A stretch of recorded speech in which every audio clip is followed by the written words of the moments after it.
Hey, this ain't a drill. Only time I plan is on the field. And when I'm on the field, no, I got mad skills. And you know we about to eat this a fast meal. Y'all gotta pay for this heat like a gas bill. We keep on coming back, so yeah, they mad still. 716 make them pay me some bad bills. Red, white, and blue like Superman, so you know we eating at the Super Bowl. Kill the competition, set up the funeral. Josh Allen catching all the shots we go for. We callin' blitz. Ready to start, we ain't calling no quits. I'm the #1 draft pick. A lot of y'all talk, but I ain't hearing it. Only listen to Keyshawn and Hicks. Talk about the Bills dominating on the field. All our players got them skills. Buffalo don't make a kill when we talk about the Bills. Dominating on the field, and our players got them skills. Buffalo won't make a kill. What's going on? Welcome back to another live episode of the Post Podium Podcast, home of the all truth, no sodium takes. What is going on, PPP family? You are here with yours truly, Aramis, and I am solo dolo today. So we are going to be taking comments. I'm going to be making some points. We are going to be discussing some thoughts. And let's have fun with it. Let's just have as much fun as we can possibly have today. It's a Monday. It's wind down time for a lot of us. We just got out of work or we're getting out of work now. So thank you for spending this time with us and hopefully you enjoy the show. With that being said, let me say what's up to the folk that we got in the chat right now already. What's going on, Billy D? What is going on, ATL? What's going on, Sandra? What up, Videsh? What up, Nico? What up, Laura? What up, Mafia? Y'all piling in by the barrel. I love it. Let's do it. Let me get my stuff on the screen. Bam, right there. All right, so we got that going, and that needs to come off, of course. Okay, I think we're set and ready to go. We got everything looking the way we want it to look. So here's what I wanted to start off with first. I was kind of tossing around an idea for how I wanted to start the show, but I figured, let's just start off normal. Let's keep it in gear. But I want to start with this thought.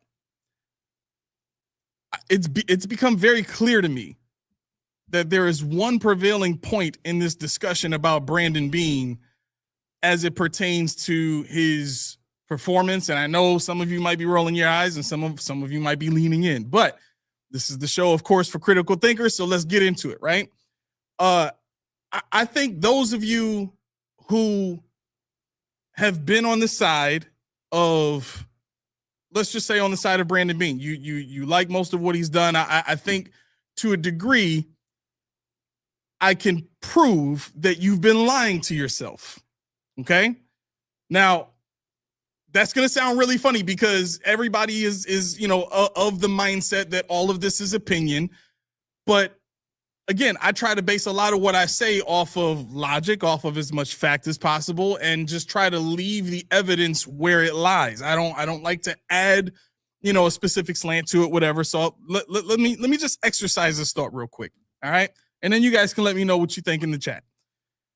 If you really thought Beane was a great GM, wouldn't you feel fine if he let go of whatever talent on the team?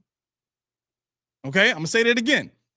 If you are really a fan of the GM Brandon Beane and the job that he's done, wouldn't it be okay to just let whoever go? And I'm not saying whoever from the standpoint of, some of you might take it to the extreme of, well, just let Josh Allen go and let James Cook go. No, not saying that. But what I am saying is, if you weren't to find a way to keep Ed Oliver, if you weren't to try and find a way to keep Dawson Knox, even though you like these players, even though I like those players, if Brandon Beane was such a good GM, wouldn't we be saying it doesn't matter who we get rid of because Brandon Beane's going to bring in people who are just as good, if not better? If Brandon Beane was such a good GM, wouldn't we be of the mindset that it doesn't matter, where he drafts? We would never have conversations about, where to trade up or trying to go get blue chippers and all this stuff, because in our mind, pretty much, most of the players that he brings in come in and end up making a lot of money. And if we can't afford to keep them, they go to another team and make a lot of money. That hasn't necessarily been the case though, right? If the mindset is we love Brandon Beane and the job he's done, I mean, I just, with the question that I've just asked, I don't understand.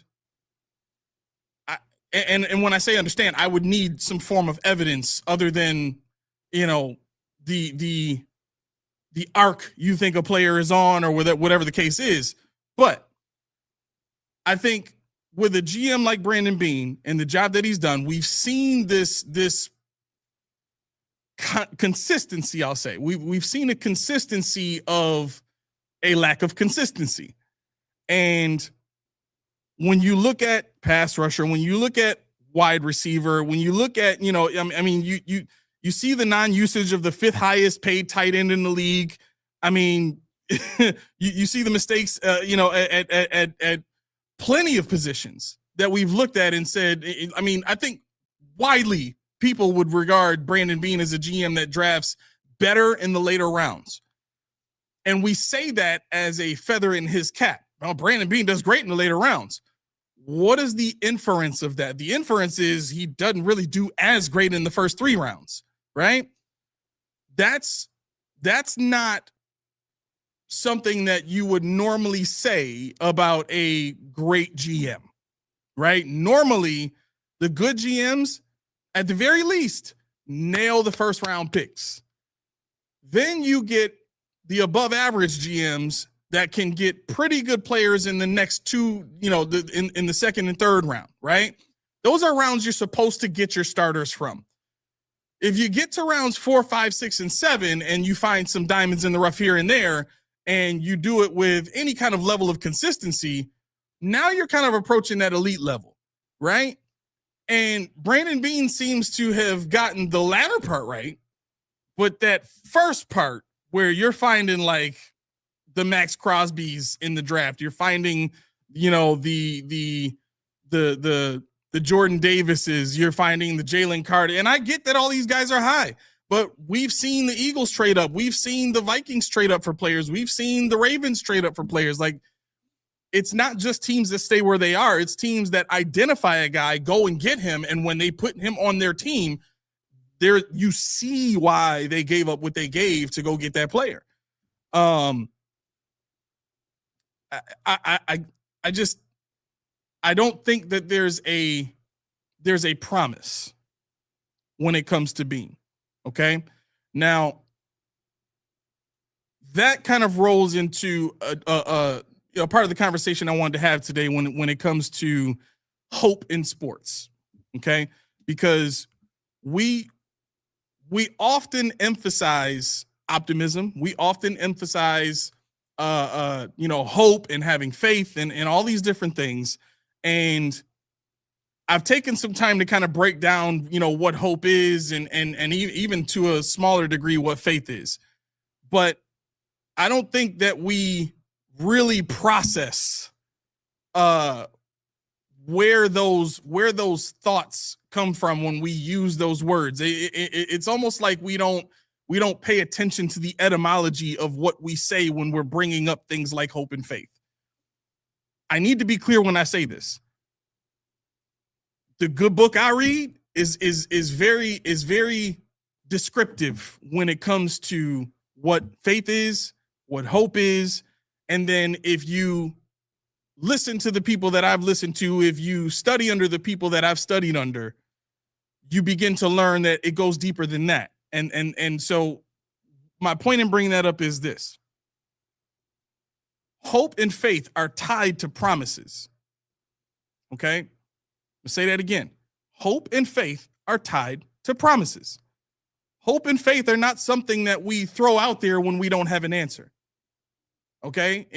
In the eyes of the person that we look to when it comes to hope and faith, that's not how he identifies it. It's not just throw it out there when you don't have an answer. Throw it out there whenever you don't know what's going to happen. Coach D likes to say, I don't know is not an answer. And that's the truth. You're supposed to know. And if you don't know, go find out. That's why I'm so strong on do your own research. It's not okay to not know, right? In the same way, it's okay to not know the law. You should. If a cop pulls you over for speeding, you can't say, well, I didn't know what the speed limit was. No, find out. Look around.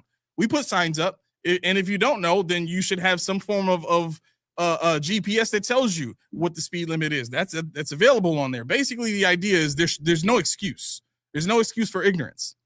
But let me bring that back to sports, okay? When it comes to hope and faith, the promise initially was multiple championships. And I can say that confidently because that's what our owner, Terry Pagula, got up on the podium and said he wants to bring here to Buffalo. With that being said, initially, when Brandon Beane and Sean McDermott came here, they talked about consistency in winning. And then we got to 2021. In 2021, at the very start of the season, they put up a banner, and that banner said Super Bowl caliber. Before that, it was playoff caliber.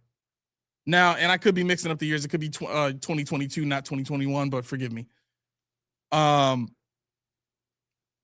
that banner signified a change in mindset from it's okay to just make the playoffs. The goal is the playoffs.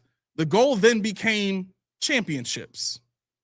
So if we're looking at what the initial promise was the promise kept? How much evidence have we seen towards the promise?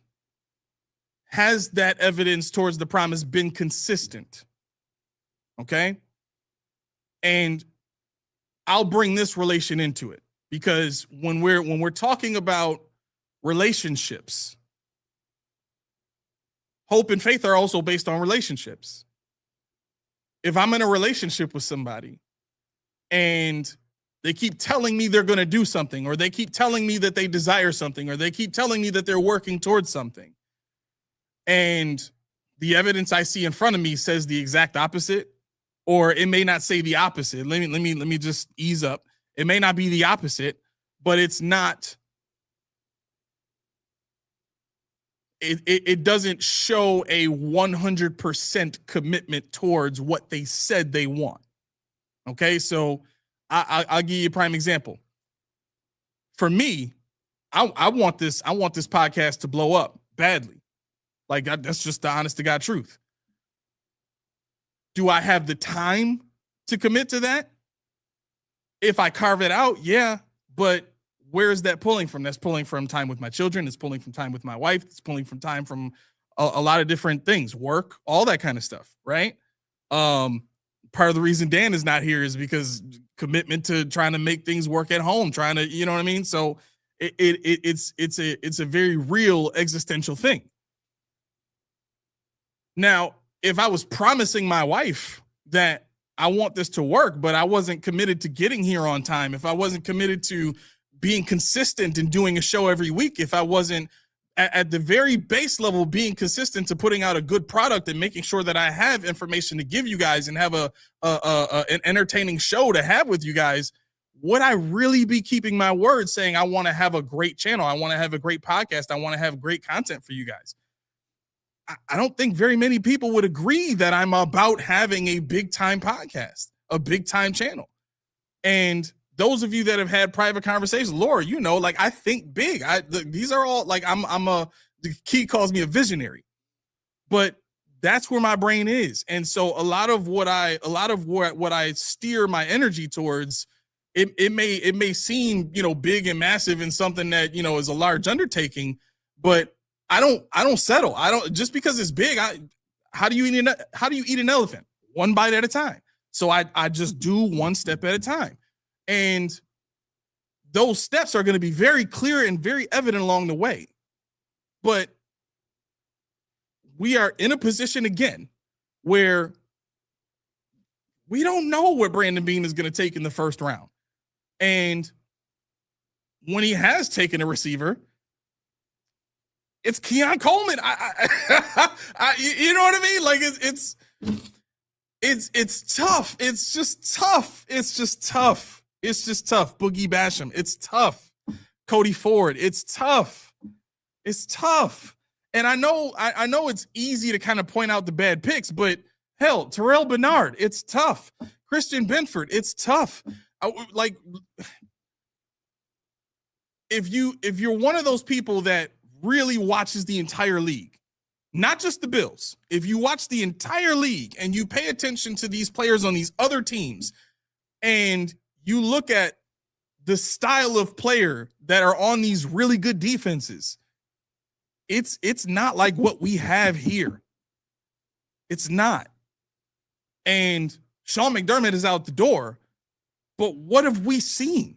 We've seen a level of consistency that still falls in line with most of what the criteria was in signing and being drafted here when Sean McDermott was here. But I digress. Hope and faith are tied to a promise. And if that promise has no basis, and by basis I mean a level of consistency to show that it is a founded promise, that it's a bankable promise, that this is what we're working towards, then hope and faith really shouldn't be used. At that point, it is clearly wishful thinking. And if you want to say that, cool. If you just want to be like, okay, well, then I'm just a wishful thinking fan then. No problem.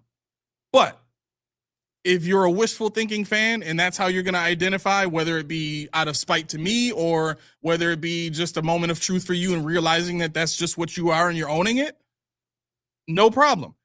But if that's the case, then don't get bent out of shape when I get up here or anybody that sounds like me gets up here and we pound out facts and we pound out information and we pound out numbers and things that cannot be refuted for the sake of wishful thinking. That's just what it is. Let's see what you guys got to say here. I'm sure I beat a dead horse to death on this subject here, and I appreciate your patience, but some things I just got to get off my chest. Let's see. Nico says, so since you're running solo today, I guess that means no calling link. Oh, yes, that actually does mean a calling link. Let me get to that. So no. Here it is. Okay. Copy that. And I got to go here and I got to go here. I think so. And they're live. Let's go ahead and, yep, that's already muted. And we are going to post. Bam. All right. So we're going to post that. And now we're going to pin it right to the top. Bam. Okay. Now you can hit that link that will bring you right in here and you'll be backstage, of course. And then you can choose to leave your video on or you can shut your video off. It's completely up to you. The options are pretty cut and clear. And then I'll bring you on and we can have a discussion. So with that being said, thank you for bringing that up, Nico. That is now in the chat there. We still got a call in line, so bring it on. All right, what else do we have here? JM. That's crazy. Let's see. Chat on the right now. I know. Yeah, we brought back some things around here. All right. So No Bone says, I could have swore I saw Brandon Beane the other day rummaging through the discount DVD bin at Target. That sounds about right. I mean, look, I don't dislike. I guess let me say this, and I can pull up the moves that they've made and just talk about that really quick. The players they got, I should say, the only one, maybe two. Excuse me. The only two I think I have a problem with is Bradley Chubb and D. Alford. I get D. Alford's production, and I like the speed, but I don't like the size. For a guy that's going to come in and play nickel corner, the way it sounded like, because there were a lot of people talking about, oh, D. Alford, he can blitz, he can do this, he can do that, and the other thing, whatever, blah, blah, blah. Cool. But Taron Johnson is 5'11", 5'11 and a half, and I think he's like $185, or like closer to 200, right? his body broke down very quickly over time, playing against the run in a primarily, 4-2-5 formation. And to see what he went through at 180 plus, and then to have D. Alford come in an inch shorter and about 5 to 10 pounds lighter, I just worry about that. I mean, you're investing in this guy $3 million this year, a max of $7 million over the next 3 years. What if he gets hurt? Where's that investment going to go? When I'm looking at players that I'm bringing in the building, I not only need to consider, can they play, but can their body hold up for what I want them to do? It's part of the reason I really can't stand the fact that Terrell Bernard may stay in this defense this year. Now, I did hear Sal Capaccio get on and say this morning that it seems like the Bills are kind of, letting him, start training camp or I guess get into, the summer program and stuff like that to see if he'll be a fit or not. And that's tough because the way that he plays defense, the position that he's probably gonna have to play at weak side, it is more suited to his skill set because, in most cases he'll be able to fly over the blocks. He'll be able to fly over the blocks. But ideally, if you're playing the run strongly, you want to get under the blocks. You either want to take them on to plug that hole, to force the running back in a different direction, or to slow him down, or you want to get underneath the blocks. So underneath the block basically means you kind of shoot in behind the blocker. So if you got an offensive lineman that's pulling around, as soon as he comes out into the open, you're shooting that gap right behind him and in front of it would be the center in most pulls. It would be this, you're cutting right behind that guard that's pulling, and your defensive lineman has already taken on that center guard combination there, and you would shoot that gap right behind that pulling guard. That's what you would call going under the block, right? And the same thing happens outside. If you got a tight end that's pulling wide or that's setting the edge wide, you want to shoot behind him into the backfield, right? That's the more aggressive approach. And that's how you take that straight line to the ball carrier, as opposed to trying to dance around blocks and get around and give the runner an opportunity to get you out of position with his movement and his eyes. And that's a big deal because we see Cook do it all the time. He gets tacklers out of position. That's why he's so good. His vision is his biggest weapon. He can move guys with his eyes. He can position guys with an extra step this way and cutting back with his agility. It's what good running backs do. So as a run defender, you don't want to be the type of run defender that has to go over blocks. It's not a long-term solution to that problem. I'll just leave it at that. So that's why I have an issue with the D. Alford signing. Very undersized for a guy that's going to come in and play nickel. Now, what the hope has to be from there is you're going to have C.J. Gardner-Johnson kind of drop down and play that big nickel and run down in distance. And then when you get to, pure passing situations, then of course you bring in D. Alford. The reason I kind of don't like that is because once you get into that kind of nuanced positioning and reps for players, I guess, you tilt your hand a little bit. You know what I mean? And you almost have to get to a position where you have to prove that D. Alford can play the run just as good as C.J. Gardner-Johnson in order to maintain a level of consistency in the other team's offensive coordinator's mind, so that he'll have to think twice no matter who's on the field. That's ideally what you want. The problem with that is, in order to set the standard early on, you're going to have to put D. Alford on the field early on. And I don't care who you are. I don't care who you are. You could be Trent McDuffie in a 5'10", 175-pound body. You could be Darius Slay in his prime. You could be Darrelle Revis in his prime. If you are at the nickel position and you 5'10", 175. Hey, Ricky. We're going right at you. You got to prove to us right away that you can shed that block and get behind them and make the play. And if you can't, guess where we going every time? That's just what it is. That's just what it is. So for D. Alford, you seem like a good dude. You're fast. You got a ball hawk mentality.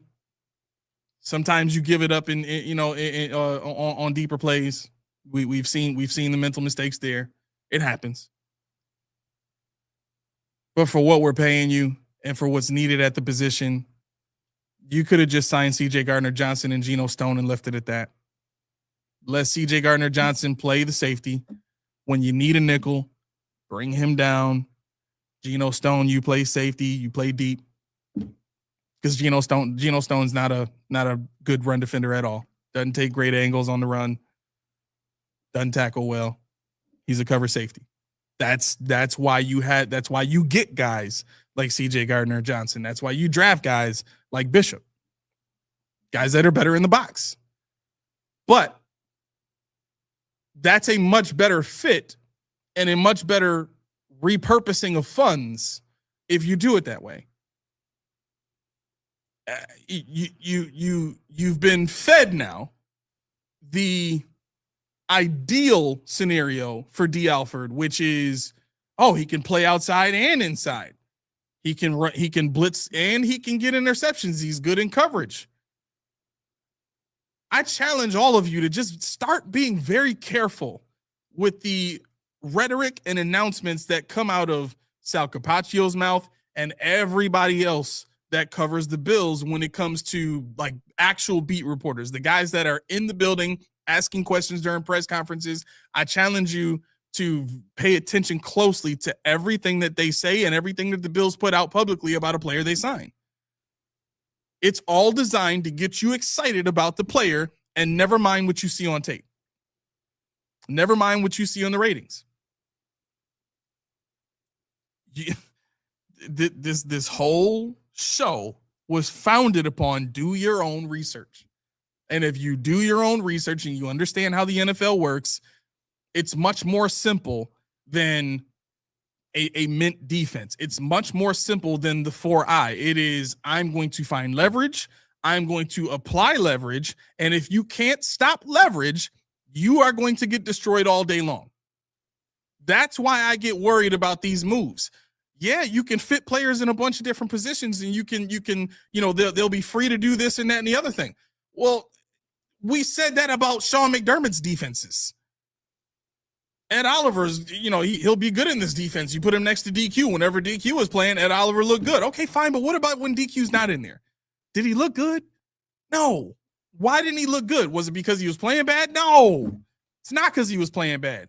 It's because the other team said, the guy who usually makes you look good is gone. So guess where we double teaming it? It's simple. It's so simple. So much of football really just comes down to that. All of the X's and O's stuff, like that's all color for what's already been penciled on the page. The foundation of it is, can we move your people? Can we create space away from your people? Can we get to certain spots on the field even though you have people there? Because that's where playmakers come in. You could have, Calvin Johnson used to get double and triple teamed. Did people stop him? No. Which brings me to my Bradley Chubb point. Bradley Chubb had double-digit sacks in his first season and in 2023, if I'm not mistaken. Other than that, he's had 6, 7, 8 sacks pretty much every season. I just want to be sure about what we're paying him really quick. We are paying Bradley Chubb $6.5 million this season. That's his entire cap hit. 6.5. Okay. Now, let me see his. Yep. All right. You're paying Bradley Chubb about half of what you paid Joey Bosa from the year before. Technically, you can do that because you just had Joey Bosa, and we know Joey Bosa's track record. He's had double-digit sacks probably half the amount of years that he's been in the league. And here you have a guy that has half of those double-digit sack seasons because Bosa had about 4. If I'm a GM, I'm saying, well, I can pay you less than what I paid Bosa because you've done less. But how does that help the team?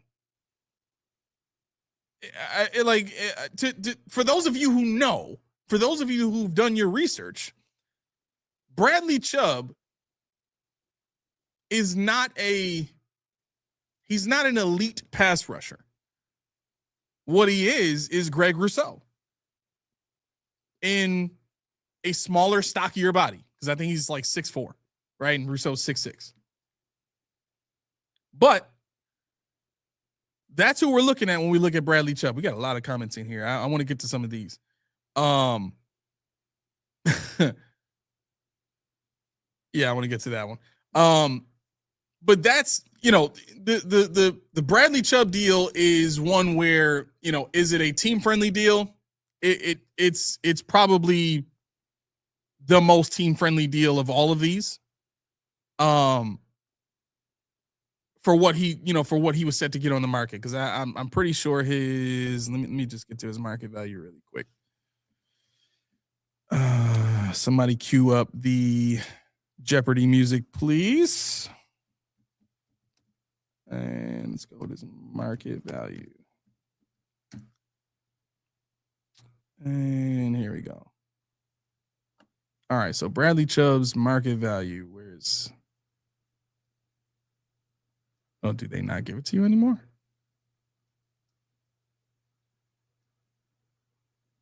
Well, thanks a lot, Spotrack. You used to have it. Now you don't because he signed a contract. That's stupid. Transactions. No.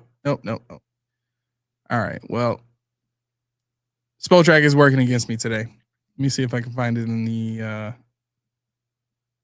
free agent setting here.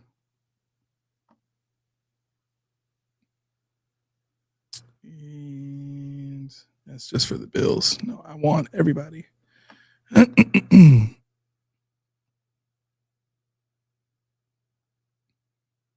Okay. Yeah, that's going to take too long. Okay. All right. Well, we'll table that. As far as everybody else, though, Kyle Allen, I understand that he's played in this offense before. He was actually with the Saints, if I'm not mistaken, under Sean Payton when he first came in the league. So he would for sure be familiar with the offense. He could operate it. And he's actually not that bad of a quarterback. I wouldn't count on him to win, very many games, but could he close out a half a game? Sure. So yeah, I mean, those are my thoughts on the guys that we have, in free agency right now. I had somebody ask me on YouTube in one of the comments, and hopefully they see this, because I wrote out this very long, rendition of what I would do, because they asked me, like, well, what would you do if you had an opportunity to sign players and all that kind of stuff this season. And let me just see if I can get to that. Let's turn this down here, and I want to get to the comments. Where is it? Oh, okay, here it is. All right. So, all right. Let me know what you guys think about this. Actually, before I get to this, we got 98 people watching. How many likes do we have? I got to see how many likes we got. I'm about to check, so y'all better get them up before I check. Where are we at? We have 12 likes. Only 12 of y'all like me? That's crazy. That is crazy work. That is crazy work. Y'all giving me the business right now. 2 folk just dropped off too. That is crazy work. Let's get to some comments. Yeah, Lynn. Yeah, basically I am saying Chubb is a scrub. I mean, it sounds funny to say it, but yeah, J-Ham. Yeah, you really, you got to prove it, deal.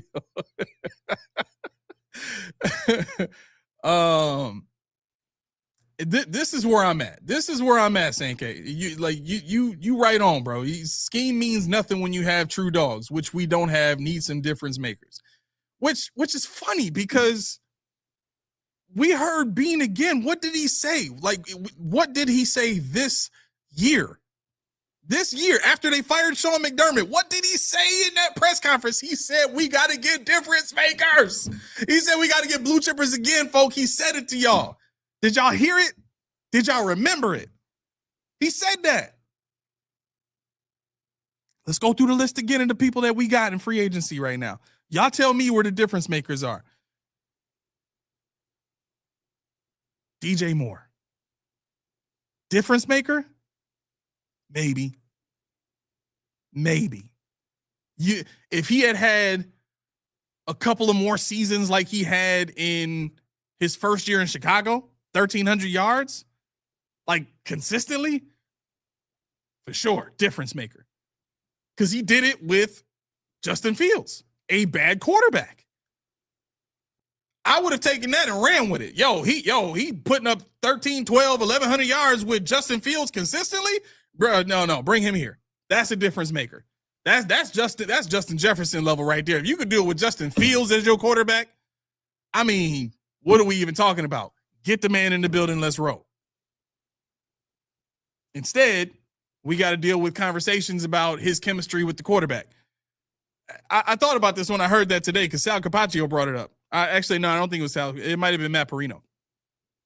Talking about his chemistry with Caleb Williams. And I thought about it from a player's perspective. I'm the first overall pick.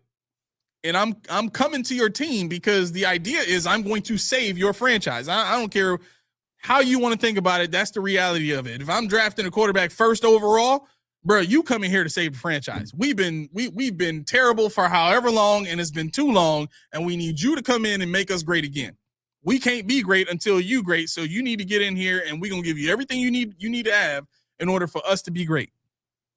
That's how you think of a first overall quarterback. Now, if I'm of that mindset and I'm Caleb Williams and I've come in with all this bravado of, I'm not throwing at the combine and this and that and the other thing, and I've had all kind of NIL deals and all that stuff, and I come to the Bears, and the Bears have been dog-ish for I don't know how long. My mindset is probably going to be something to the effect of, y'all pretty good, but I'm better than all y'all. If my quarterback comes in with that mindset and then doesn't target my number one wide receiver that I've put on the team already to be there ready for him, there's something wrong with the wide receiver. I think it's very clear from last year that there's not much wrong with Caleb Williams. He can sling it. He's accurate. He's athletic.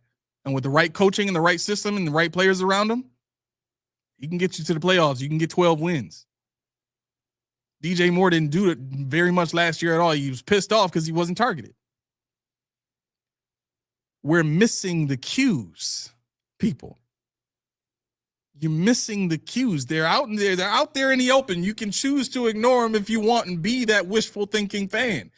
But if you're a critical thinking fan like me, you can't ignore that stuff. It's like you walk past this little alleyway and you see a $10 bill on the floor. and you stop and you look at the $10 bill. Wishful thinking fans will run right in the alley. Ooh, $10, that's mine. A critical thinking fan would be like, is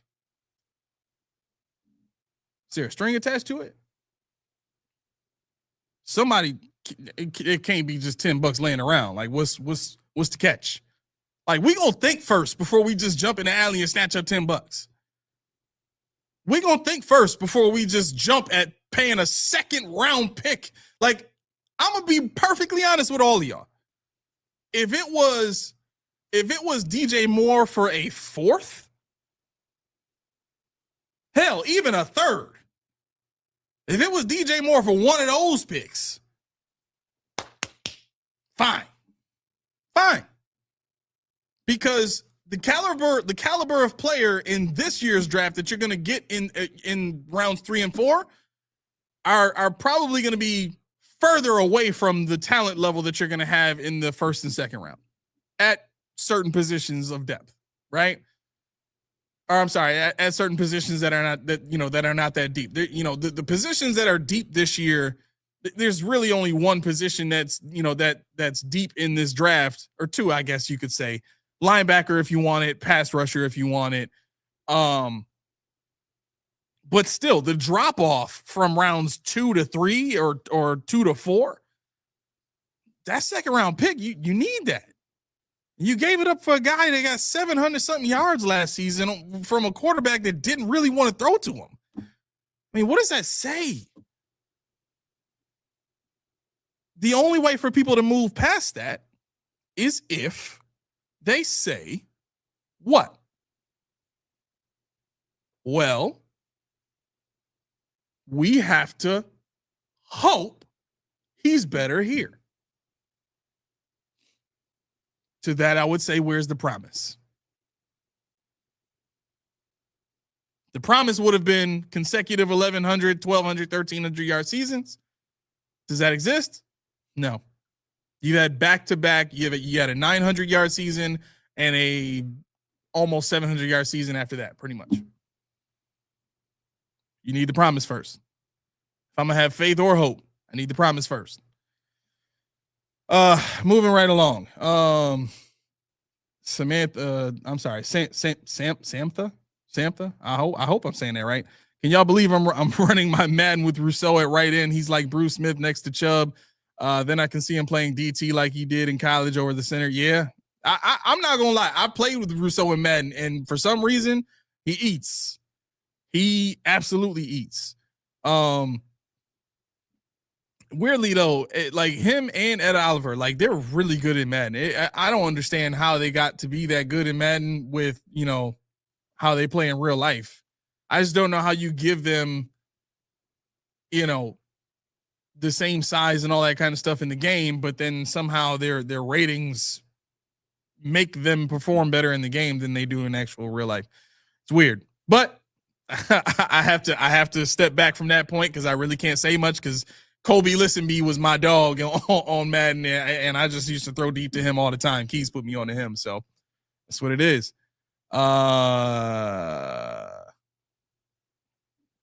Oh, thank you for that. Appreciate that. Let's bring Nico on. Nico, what's going on, my man? Hey, what's up? What's up, Hermes? How you doing, brother? I'm really good. How you feeling? Hey, I like this new setup.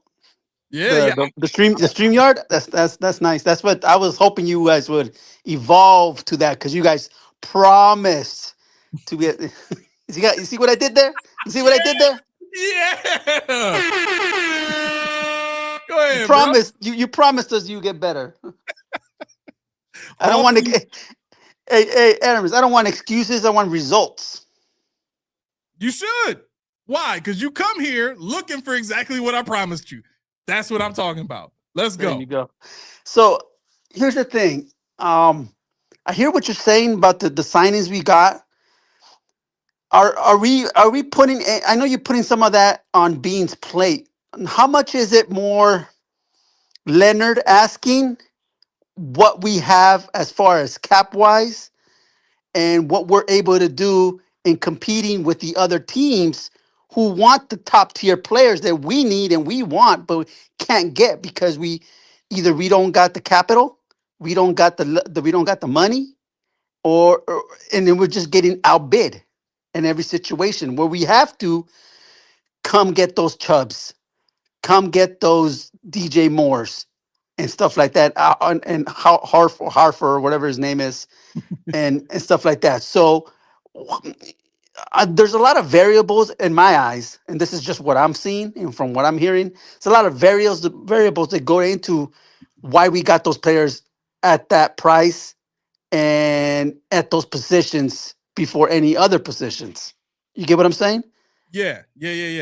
Okay, so I forgot who it was that said that this morning, but I'm pretty sure it was Sal Capaccio that did mention that in Jim Leonard's interview, or his presser, or one of the two, he said something to the effect of he was asked to do what he could to make it work with the guys that, and I'm paraphrasing, this is not a quote, but basically make it work with, as many of the guys as you can. We really can't afford to move too many of these guys out of here. So a lot of, you're right. Actually, in your question, that is what's happening this season. For a majority of the guys still on this team, is that we're gonna have to find a way to put them in the best position to succeed, even with the transition of the defensive scheme.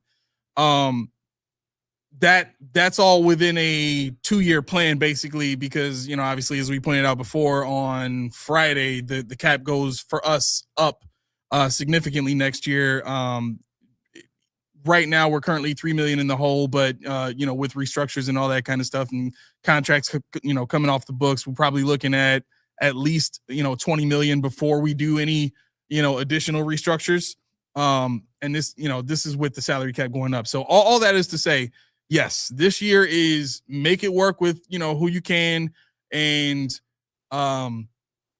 let's try to, even if we have to run a hybrid type of system, if we can't fully move to the odd front and play that as a base, let's go with the hybrid and make that work. And obviously, Josh Allen will carry the team, and we got him a weapon to do that with now, and we'll try to get everything else that we need for you next year in the draft this year. Yeah, and then we also wanted to bring up, how upset would we have been if we didn't make these tweaks, not like significant tweaks, but they're tweaks nonetheless. And we would have kept a Trey, we would have kept a Milano, we would have kept a Davis. They're aging players, bro. Yeah. They're not giving us what we want because they just can't no more.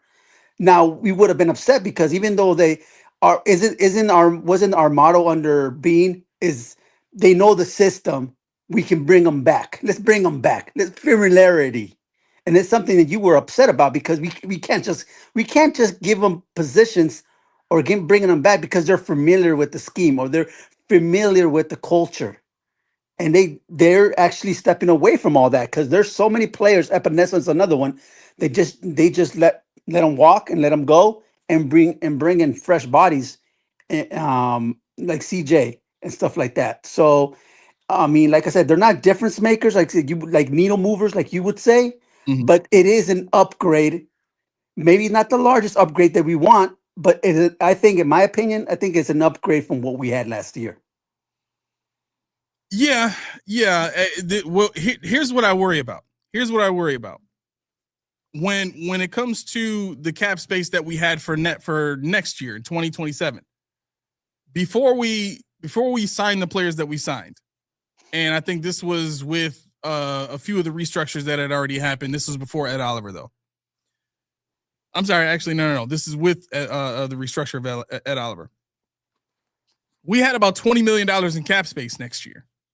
Before we did anything, we go into next season with $20 million in cap space. Now, if the name of the game was championship, then I probably would have done more towards getting a guy like a Trey Hendrickson or trading for Max Crosby. Now, here's why I say that. The only deficiency that you've had in the playoffs so far, and I think I think I can prove this. If you think about it, the only deficiency that you've had so far in the playoffs is you have not had a playmaker when you needed one. If you think about the pass that Josh Allen threw on 4th and 5, no playmaker to catch that. If you think about the play at the end of the game, Josh getting hit because Chris Jones is pushing Deion Dawkins into his shoulder when he throws the ball and Yep. Go ahead.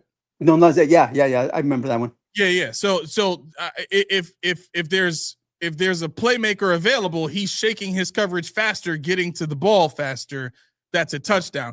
I'm thinking about plays like that. If there is a true playmaker, and we weren't just relying on the elite route running of Stephon Diggs, if we had another guy out there that we could rely upon to make those plays, even when Stephon Diggs left, we had nobody. There were no playmakers on this offense except for Josh.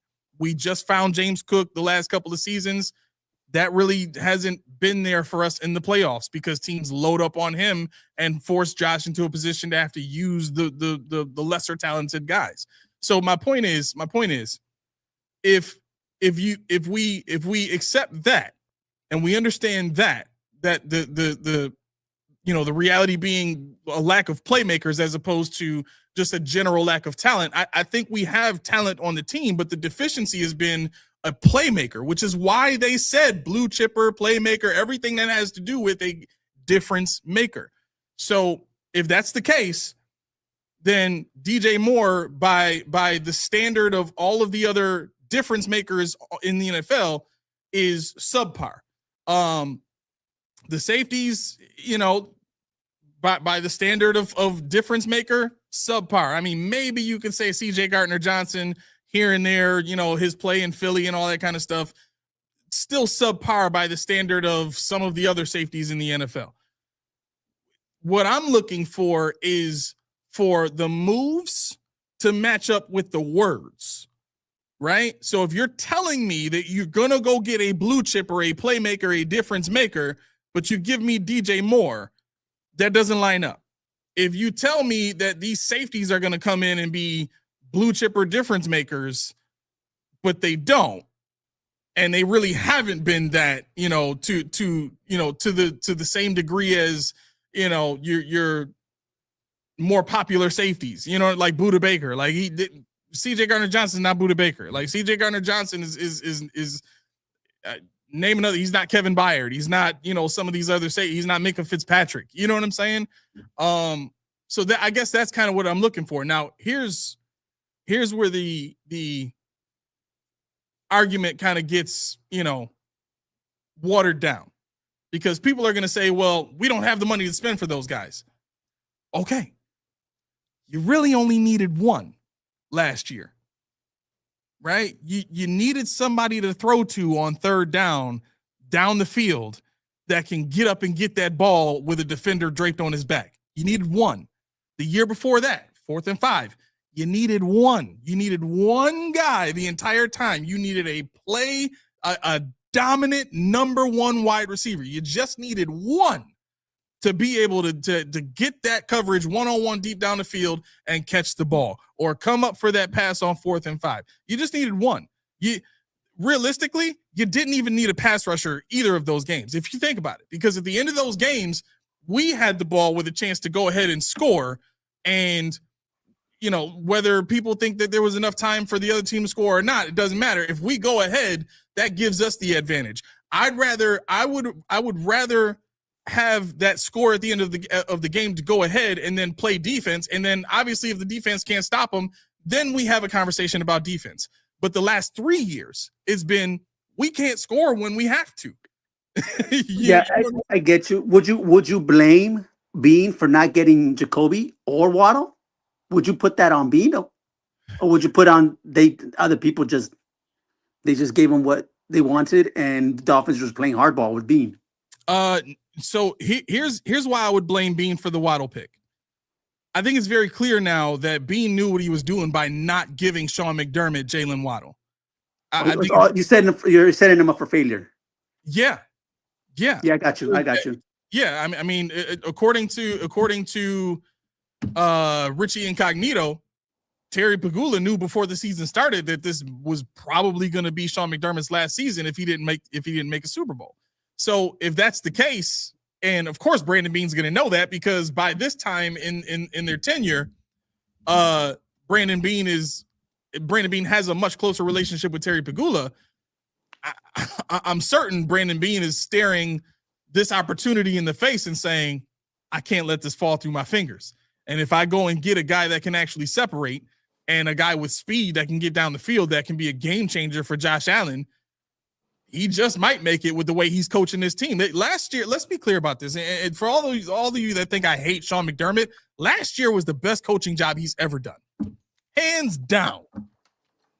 That was not the year to fire that guy. I wanted it done because I thought that by firing him, it would be a complete, washout of everybody up under him. And I was hoping that they would keep Terry Gray, because he's technically not really associated. Like, Terry Gray's been there for a while. But I digress. Yes, I think, that move with Jalen Waddle was on purpose. I think as a GM, if you know that I'm going to be hiring a new head coach next year, I don't want my head coach coming into a situation where he doesn't have a first round pick. It's not the most enticing thing. You know what I'm saying? And the other part of that too is I don't think right away Brandon Beane was committed to bringing Brady in here, but I think once he got to talking to some of the other coaches and kind of realizing how strong some of these other personalities are and how much they would want to change about, the culture or the personnel or stuff like that here, I think that's when he really started to settle on, maybe I'm better off going with Joe Brady so that I can maintain most of what we have here, not just for salary cap reasons, but for culture reasons as well. So yeah, I think that was all pre-planned. I think you don't in a normal year, like if that deal was on the table at mid-season this year, I think Brandon Beane would probably be more likely to do that because he's probably only got one more year after this to make it happen. So I hope that answered your question. Yeah, bro. I'm sorry. I probably took somebody else's time. No, you're good. So, I'm waiting for somebody else to pop in here. I appreciate you though, man. But I love the StreamYard thing. I think it's just it's better overall as far as communicating with you and seeing you one-on, like it's just speaking one-on-one and stuff like that. No, thank you very much, man. I appreciate you. So, thank you, man. All right, man. I'll just get in the background now. All right, see you. All right, later. Yeah. Let's get to some more comments here. Bodega Cat says the whole fantasy of having a Myles Garrett type players on our team is ridiculous. Chubb had 8.5 sacks on a bad team. I think he's more than capable of giving us 10 this season. With that thought, and this is probably falling into what Daquan said. I don't believe Aramis ever felt this team had anybody. In order for that to be true, our defense would have to have better players than what the Dolphins had last year. And I don't know if that's 100% true. I mean, some of the names that they've had on their defense, I would take some of those names and I would trust some of those names over some of the guys that I have on my team this year or last year rather. I mean, Jalen Ramsey for sure being one of them. I would trust Jalen Ramsey over Christian Benford for sure.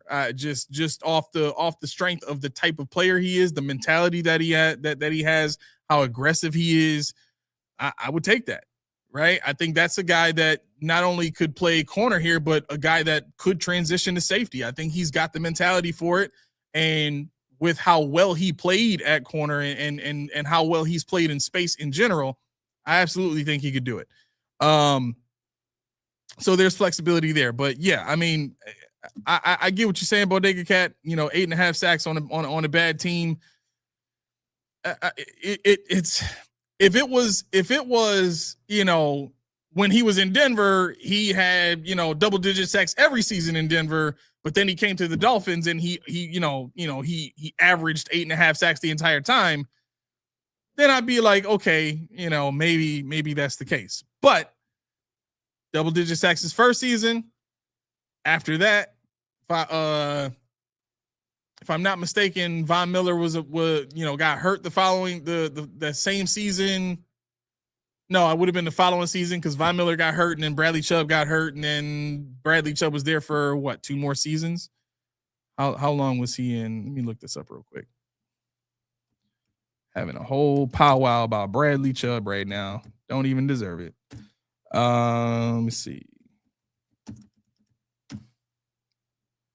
All right. So 5 seasons with the Broncos. He had 5.5 sacks in 22, none in 21, 7.5 in 2020, 1 in 2019, and 12 his first season in the NFL. He goes to the Dolphins, 2.5, 11, 8.5. So technically, he's about the same player on average. Because if you look at his total sacks in Denver, that's what, 5.5. So 12, so 13 sacks, 14. So 26 sacks in Denver over 5 years. And then 2.5, so 11. So 22 sacks in 3 years with the Dolphins. I mean, you could look at that and say, all right, pretty good production. Like in 3 years, that's what, 22 sacks in 3 years? How many is that? 22 divided by 3. So that's 7.3 sacks. Okay. You want to pay Bradley Chubb, 3 years, whatever amount of millions they gave him for 7.3 sacks a year? If I'm thinking about what's best for this team, I don't sign him to a 3-year deal. I give him a 1-year prove it deal. I don't play around with the numbers. If you don't want to come here on a prove it deal, then you don't belong here. Not with the Bills. Because you just haven't been as great as you should be with your size and your skill set and all that kind of stuff. You're not as good as you should be. You're not as good as what your pedigree suggests, the school you played at, the draft pick you were taken at. Like, it just doesn't line up. So you come here on a 1-year deal and you prove it or don't. And if you don't, then okay, cool, we can go find somebody else. Like, one of the things I suggested was you go try and see if you can get Kayvon Thibodeau from the Giants. Young player, good pass rusher, great pedigree. You know he can do it. He just kind of got pushed out because the team went and traded for Brian Burns, gave him a big deal, and then they drafted the pass rusher they drafted last year. They got a lot of pass rushers, there in New York. So I'm certain you probably could have given them something. I would have rather given up a second for Kayvon Thibodeau than a second for DJ Moore. If I'm what I would have done, just because somebody's gonna add, well, you saying you don't like DJ Moore, what would you have done? I would have given up. I would have gone back to the Dolphins. Actually, I would have gone back to the Dolphins this season and said, hey, still interested in the first, our first round pick this season? If the answer is yeah, done deal. Give me Jalen Waddle, because this is going to bring me to my next conversation that I want to have with y'all. I would have done that. And then I also would have probably done whatever I could to get Brian Thomas Jr. in here. If that's giving up a second and a fourth, whatever. Both of these receivers are young, they are fast, and they eliminate the need for you drafting one, which is why you don't need the picks. Brian Thomas Jr. is a first-round pick. You got him for 3 more seasons after this. You would get that speed, that athleticism, that production for 3 more seasons before you even had to think about giving him a big deal. 3 years from now, to be clear, 3 years from now, you're probably looking at least $70 million in cap space, because that's what it is in 2028 right now. It's $77 million in cap space that the Bills have in 2028. So by the time you got to pay Brian Thomas Jr., you got plenty of money to do it with. So I trade for Jalen Waddle. I do whatever I can to give up whatever I need to give up for Brian Thomas Jr. And I be like the Rams. I say F them picks, right? Because at the end of the day, you got Greg Rousseau and you got Michael Hoyt. Those are your outside linebackers. Even if like Greg Rousseau's contract, I mean, you can get rid of him in at the start of 2028, contract wise, like the dead cap hit is basically nothing. But if that's got to be your outside linebacker for now, okay, he's great against the run, fine. Mike Hoyt, he's shown he can rush the passer. He's shown he's versatile. That's my guy. He's already on a 3-year, $24 million deal anyway. You're still paying this dude. So I go into this season saying, what do I need in order to improve the team? Right? In order to improve the team, I'm trying to do things that not just work for now, but work for the future as well.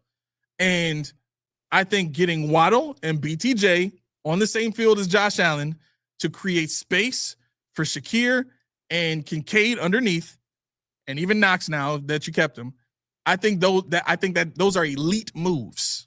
Those are elite moves. Defenses, whether they respect our offensive scheme or not, they have to respect the speed first and foremost. Either side you're trying to play, both safeties have to stay deep. You can't cheat. You can't try to sugarcoat it or cover it up or whatever, blah, blah, blah, because if either one of those guys gets behind your defender, it's over. You're burnt. Period. What does that do? That keeps your safeties back. Your linebackers have to worry about coverage. Why? Well, because you got a dominant tight end that can separate on anybody, and you got a slot wide receiver that knows how to find spots in the zone and sit down or has the speed to get away from man coverage.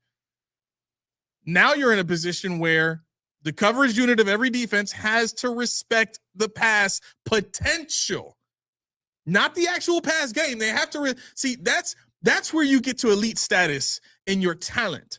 When teams play you and they have to respect your potential to do things, that's how you know you've got real talent. When you got teams that are just crowding up and forcing you to prove it, they're showing you how much they respect you. That's why I make those moves. That's why you put that kind of speed and athleticism on the field. The potential that I could go over your head at any minute keeps you back. What does that do?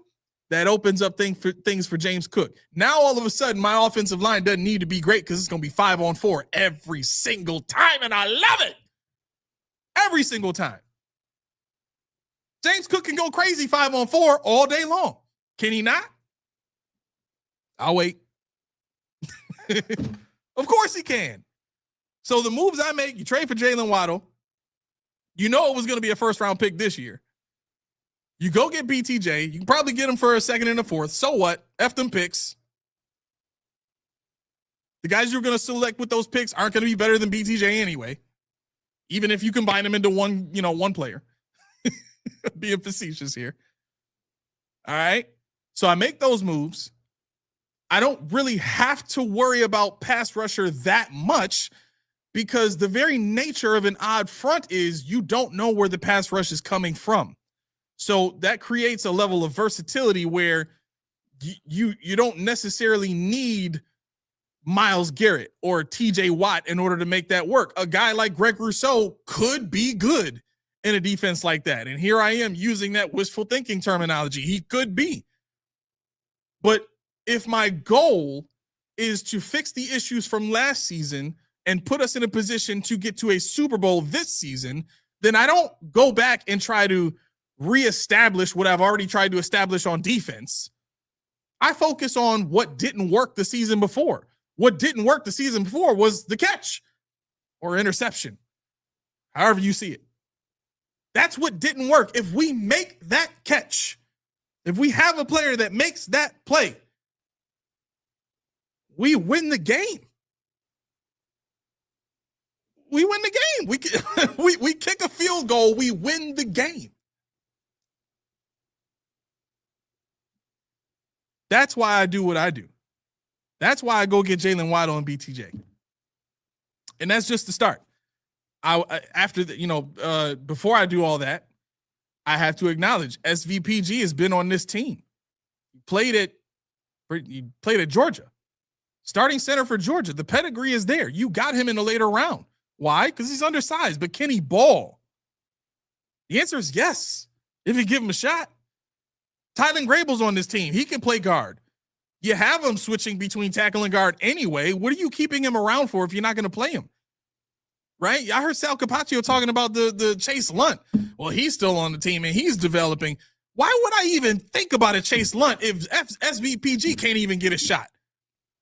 You getting all sentimental because Conor McGovern over there crying about, him and his wife not wanting to move, so you give him a big deal. And I get $13.5 million is not big for the market standards of the position. I get that. But for where the Bills are, it is. For what we could afford, it is. That probably kept us out of the running for a Trey Hendrickson that the Bills were reportedly in on talks for. Folks, this is what I'm talking about when I say critical thinking. I'm connecting dots. I'm not making dots, just connecting them. But I have a thought on Jalen Waddle and BTJ. And part of the reason why I think the first guy I would have gone after this season would have been Jalen Waddle to be my difference maker is because of John Brown, Cole Beasley, and Stephon Diggs. Folks, I want to present to you a conversation that deals with the comparison of separation versus physicality. The question I'd like to ask you is the title of this episode, which is, what does Josh prefer? Usually, as history has shown us, whatever Josh Allen prefers is usually what works best for the team. His best statistical seasons were in shotgun. I know we like how it looks when he's under center, and I know we've seen the statistics with him under center, but the wins aren't the same with him under center. They're not the same. Not winning at the same level in the playoffs. It doesn't look the same in the playoffs under center. Just doesn't. But when we're thinking about what Josh prefers, I think he's already shown us. When he's performed better, it's because he had John Brown, Stephon Diggs, and, Cole Beasley on the field. All three of which are, come on, say it with me, separators. Thank you very much. Clap it up.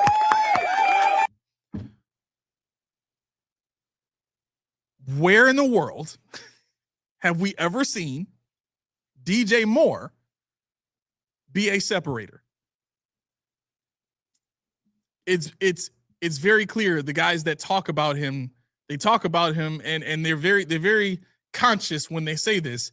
He's not your prototypical number one receiver.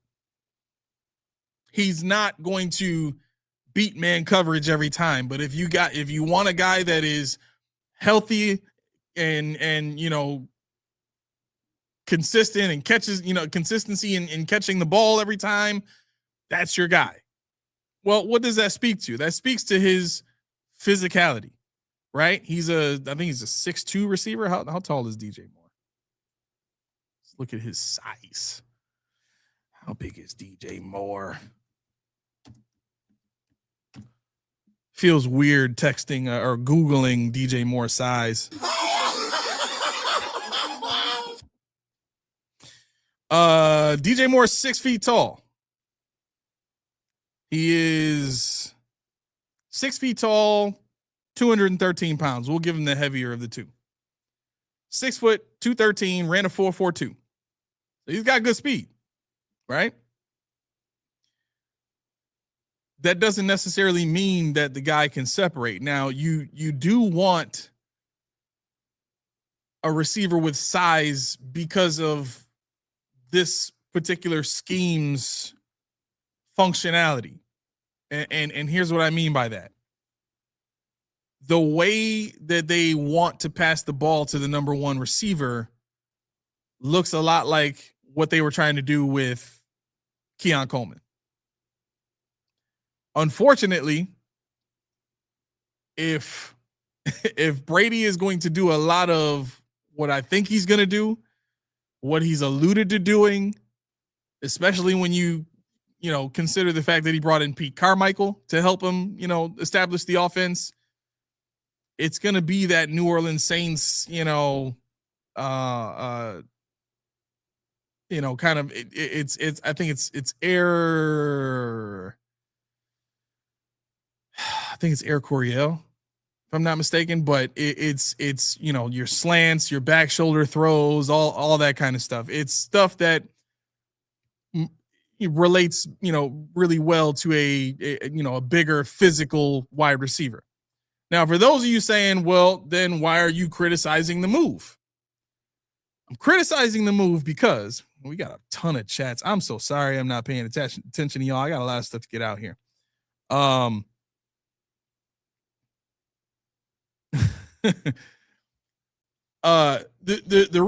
reason I'm still saying I don't like the move is because, again, I'm considering what it takes to get to a Super Bowl. And in the playoffs, the issue has never been, can we throw a slant? Can we, get 3 yards? That's not been the issue. The issue has always been, can I get a guy to run downfield and get separation? Can I have a guy get separation consistently, just in general? And the answer to that, when faced with that question, is a loud screaming no. You took away Cole Beasley and you took away John Brown away from Stephon Diggs. You no longer had anybody else that could create separation anywhere else. So, of course, there's going to be the pressure and the double team and all the stuff that Stephon Diggs, Stephon had to deal with, in his tenure being without other, real playmakers on the team. But with that being said, even with DJ Moore playing the role that he's going to play, his position on the field, his skill set is not going to be one where if Khalil has a bad game, if Keon can't get open, if Palmer can't get open, it's not going to be a situation where if those guys just can't get open, DJ Moore is just going to take over. That's not what it is. Shout out to Billy D. Says we need that wide receiver that play at different levels. At different levels. It's about the levels, though. That's what it's about. That's what it's about. Tommy, we talked about this, bro. He says the defense has been the main issue with these playoff losses. No, it hasn't. It hasn't. By order of chronology, the chronological order of occurrences in these games, the last 3 seasons, has not been the defense is on the field with a minute left on the clock and we're ahead. That has not been the case. That was the case in 13 seconds when we had the number 1 overall defense, but that hasn't been the case the last 3 seasons. So it really, the argument doesn't stand. It doesn't. Defense can't be the issue if defense is not the reason you lost the game. Every team, look at the Chicago Bears and the Packers game, high scoring game. Look at the game between the Rams and the what was the score between Rams Seahawks? Let me just check that real quick. Conference championship, 31-27. The Rams put up 27 points on Seattle's defense. For a Rams defense that played pretty good all season long. The Seahawks and freaking what's his name? Sam Darnold put up 31 on them. Like, let's be real. Defense in the playoffs is only a factor when you have a group as elite as the Seahawks have. Have the Bills shown any kind of propensity whatsoever to build a defense like that? We had the number 1 defense overall. Did it matter against the Chiefs in their prime? No. So obviously, defense was never the right formula in any circumstance. Now, the reason it worked this year was because you were going against Drake May. It's the reason you win with defense. If you're going against another quarterback that can't perform like a Mahomes can, that can't perform like some of these other quarterbacks can, like a Lamar Jackson can, like a Josh can, of course it's going to be heavily favored on the side of the defense. But defense has not been the reason that we lost these playoff games the last 3 seasons. Let's be real. You've had the ball in your hands last. You had the ball in your hands last, and you could not score. So you have to get out of this mindset of, we've got to fix the defense. We've got to fix the defense. You've been trying to fix the defense since 2019, son.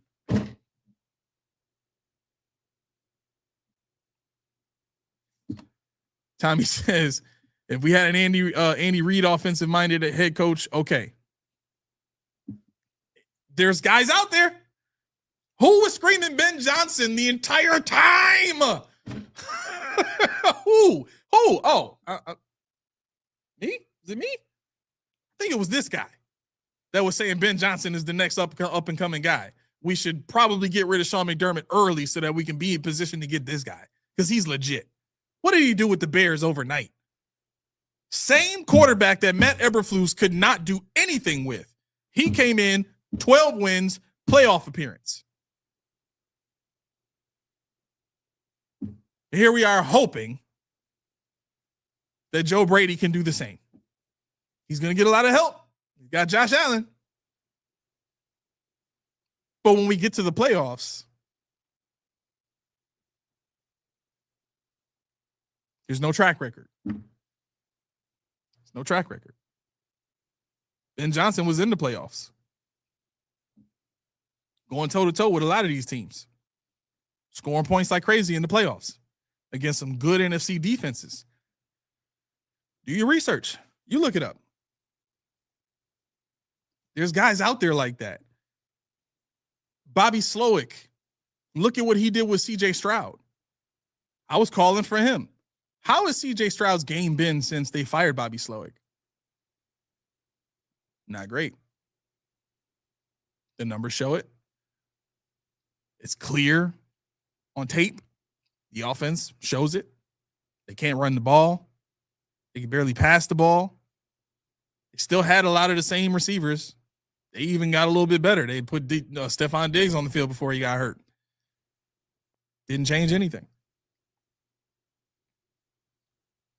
You got to find the guys that are already doing it. And Joe Brady being part of a team that couldn't score on that Broncos defense with Josh Allen. You had a coordinator that couldn't do it with the best quarterback in the NFL. You think he's going to do it as a head coach? You think he's going to do it as the guy that's detached from the offense now? Because that's the other part of this. Like, the way Brady is talking is like, I got to be a head coach now. I can't be an offensive coordinator. Okay, well, what does that mean? That means Pete Carmichael is going to be the guy screaming at these dudes on the football field as practice goes on. That's what that means. Because Brady won't be able to just sit on that offensive sideline and just look at what's going on and get on them. He's got to worry about the defense too. He's got to oversee the entire thing now. So not only did you promote the guy who couldn't get it done with the best quarterback in the NFL, but you put him in a position to be detached from the very thing that he was in control of in the first place. Meaning, you're going to have to hope that it's his leadership and his atmosphere, I guess, that he provides that allows people to kind of get over the hump. Really, I'm going to tell you exactly what this is. This is Terry Pagula looking at what happened with the Sabres and thinking, it worked there, let me just do it here in the NFL. I don't know how much sillier you can get to think that whatever you do in the NHL is going to work in the NFL. I just don't. I don't. But back to the conversation about separation versus physicality. Josh has already shown you that he struggles throwing those back shoulder throws to Keon Coleman, throwing to those routes that Keon Coleman was running, throwing the 50-50 balls. Josh Allen is not the type of quarterback that is going to hit those anticipatory throws. He's not a timing dude. He's a open ball. Bang. That's it. That's who he is. to put him in a position where the guys who can separate are not going to be the guys that dominate, the targets. It's a mistake. It's a mistake. I would ask you this. What usually wins in the NFL? Give it to me in the chat. At the wide receiver position, what usually wins in the NFL?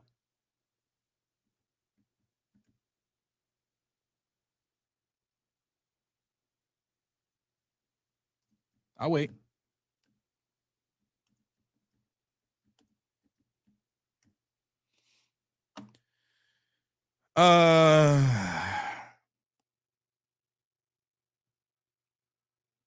Separators.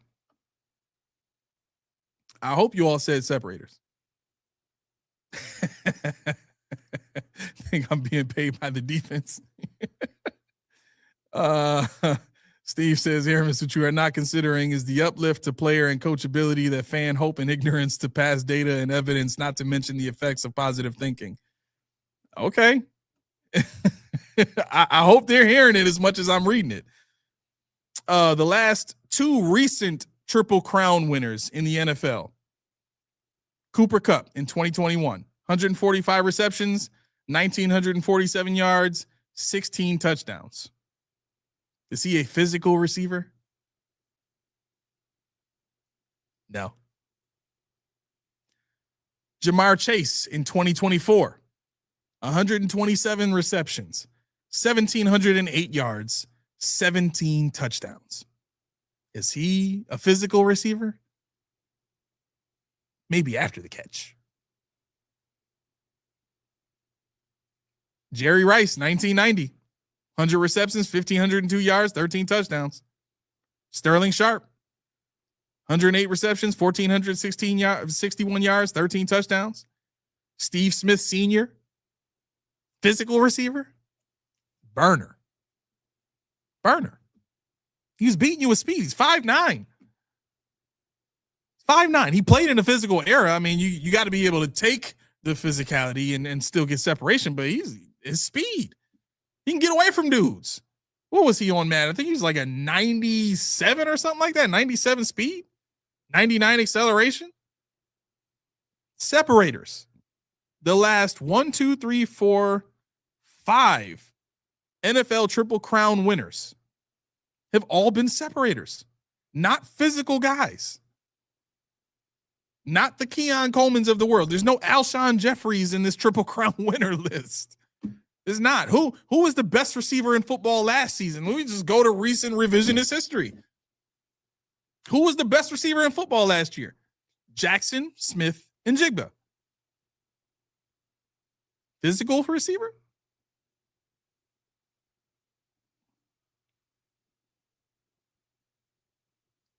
I got to pay attention. Somebody got to pay attention. Somebody got to pay attention. Thank you, J Bud. Randy Moss was the best ever. Not a physical guy at all. Thank you. Love that profile pic, by the way. I mean, J Ham says, so you want Xavier Worthy? No.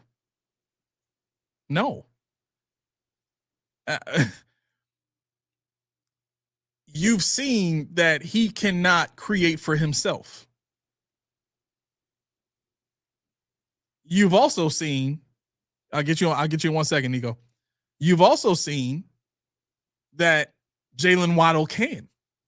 Now, the skill set of Xavier Worthy and Jalen Waddle, very similar, right? 1-1. Smaller, more slender, very speedy, very agile receivers. I think Jalen Waddle might be a little bit taller. But Xavier Worthy has played with the second best quarterback in the NFL. Has he produced? Nah. And he was the guy that they relied upon. He was the guy that they thought was going to come in and be the next Tyreek Hill. That's why they wanted him. Hadn't been that at all. Jalen Waddle, 1,000-yard receiver pretty much every season he's been in the NFL. I think 4 of the 5 seasons he's been in the NFL, 1,000 yards. Easy. That's the difference. That's why I say Jalen Waddle and not Xavier Worthy. Let me see. All right, let's get to Nico. Nico, what up, bro? Hey, what's up, bro? I got to push back a little bit on your little theory about why we haven't won. Okay, it's been a little bit of both. You can't really say it's definitively been in the offense because wait.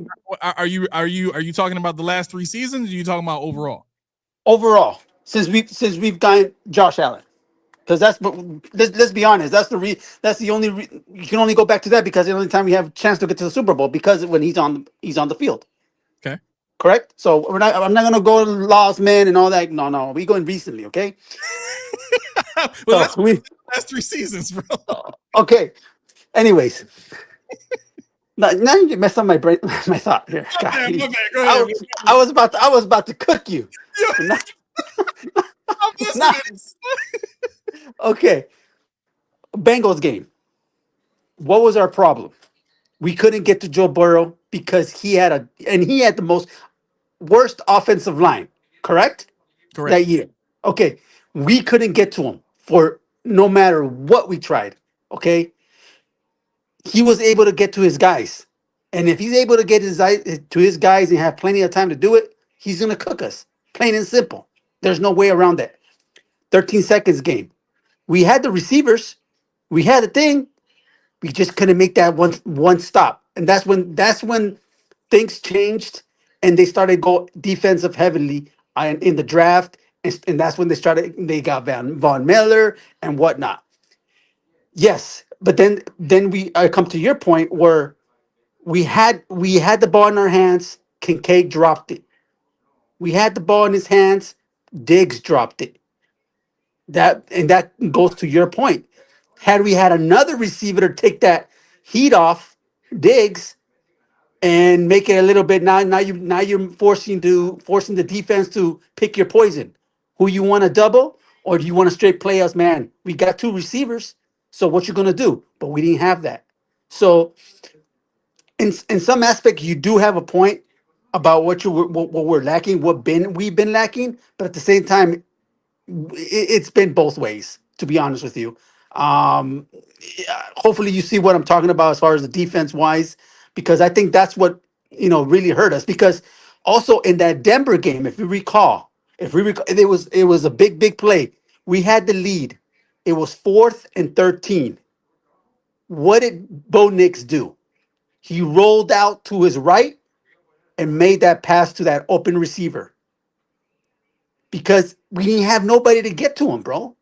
We make that stop right there, it's a wrap. It's a wrap. We take time off the clock and it's over. No? I see you shaking your head. Let me know. Am I wrong? Here's where it gets sticky with your point. Why does he roll out? Because he's trying to avoid the pressure. Yeah, but it wasn't like the pressure. But how many seconds did he have before he rolled out? I mean, if you want to get that nuanced, okay, sure. Do you want a guy that's going to get there sooner?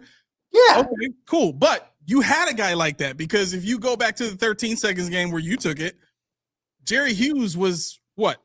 A tenth of a second away from sacking Mahomes before he got the ball out to Travis Kelce on that last play to put him in position to tie the game. But wouldn't we also blame the scheme? Well, yeah, you got to look at that too. What scheme did they run on that play? They let Travis Kelce get open on that. Well, weren't they playing what do they call it? Preventive defense? Yeah, they're playing prevent defense, soft coverage. They were giving them about 7 yards of cushion. Exactly. So wouldn't one of those two? It would go hand in hand, or would it not? I'm asking you because you obviously you know a hell of a lot better, more about football than I do. But that's just me. Well, let me put it like this: for this conversation, if we're going to talk about pass rushers, Do you want to include coverage? Yeah, but I think in most cases people are not including coverage. I think coaches would include coverage because it all does kind of work together. In most instances, let's just go to the 13 seconds game. You had a bunch of times where the corners were playing 2 yards off. In which case, they're playing that match zone that they used to like to play. And Right. that can create a lot of opportunity for your pass rushers because you're taking away the quick stuff underneath. And you're I think at the time Tremaine Edmonds was your linebacker, so he's taking up a lot of space, and that really messed up a lot of things for most teams. Now, again, the reason I don't go to pass rusher is because my point was really about the last 3 seasons. And when I'm thinking about the issues of the last 3 seasons, and the reason I kept it to the last 3 seasons is if you start going back to 13 seconds, that's too far back into in what teams were doing back then, right? Because that was an era before shell coverage. That was an era before too high. That was an era before taking away the deep pass. That year, the Chiefs were still tossing the ball all over the place to Tyreek Hill. You know what I'm saying? So from a pass rusher standpoint, the fact that you have too high safety and shell coverage and all that kind of stuff now, that forces teams to get the ball out quicker. The reason they have to do that is because the reason you play too high is to do what? To keep the ball in the quarterback's hands longer. You want to give your pass rush more time to get to him. The adaptation that the offense comes with is, okay, well, I'll just start throwing the ball underneath, getting it out of my hands faster to mitigate your pass rush so that you aren't able to create pressure on me. I'm too fast for you. I'm getting out of the way. If I'm not getting the ball out fast, I'm scrambling and getting out of the way. Hence a lot of these mobile quarterbacks. So I'm saying all that to say, if you get into scheme, the minutia of it all kind of washes out even, which is why I try to just keep it to what does revisionist history recently teach us? And I think 3 years ago is close enough to the same era of football that we're in now with the too high coverage and, the run game, coming back into play and all that kind of stuff to say that the consistency of defense that we've had over the last 3 seasons should have been enough, even with the giving up the 30 points. Before that, though, is when you really would have wanted the defense to show up because you needed an answer to all the deep passing. And another compliment to McDermott, he was one of the pioneers of the too high shell coverage because of the Chiefs. So you could look at the Bills defense with the safeties we had as part of the reason why the offenses around the NFL had to change. But with that being said, that brings us back to you have to just go solely based on, the recent history and the position itself, not necessarily trying to take into consideration all, the coverage and the scheme and all that kind of stuff, because there's just too much. There's too many variables, I guess, that can change the entire conversation, really. You know what I mean? Like you can't even have an apples to apples conversation if you start including all that stuff.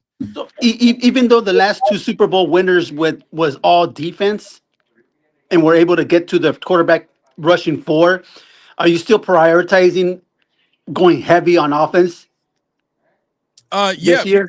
Yeah, because what was true about the Chiefs the year they lost to the Eagles? They had the number 2 overall defense that year, right? Yeah, right. How many points did the Eagles score? In like 40? Yeah. And one of them was a defensive touchdown. So the Dijon run back, pick 6. So technically they scored 33 points on the number 2 overall defense. That's 30 plus points. That's what the Bills gave up the year that we were the number 1 defense. So yeah. I'm saying that to say, defense tends to not matter in the playoffs because the quarterbacks you're going against usually are good enough to just really cancel out how good your defense is. If you have a great pass rush, Josh Allen can scramble and get the ball out. If you have great coverage, Josh Allen can scramble and put pressure on the coverage unit to stick with the receiver. Most coverage units can't do it for as long as Josh Allen can stay viable and scrambling around and trying to find the open guy. That's a lot of pressure. I mean, look at the defense is pretty much the same for the Eagles this past season, and Josh was able to make freaking miracles happen with nobody at receiver against that defense, and we almost beat them. You know what I'm saying? Like, yeah, for sure. Super Bowl would have looked like the year before when the Chiefs lost it. You know what I'm saying? So I guess I tend to lean towards, in the playoffs, defenses really don't tend to matter unless you're playing against a bad quarterback. And last year this year the Seahawks, you're playing against a bad quarterback, and the year before, the Eagles' defensive line was playing against a non-existent Chiefs offensive line. That's really how they got. What are you talking about, Aramis? Meg Dre is a runner-up MVP finalist. What are you talking about?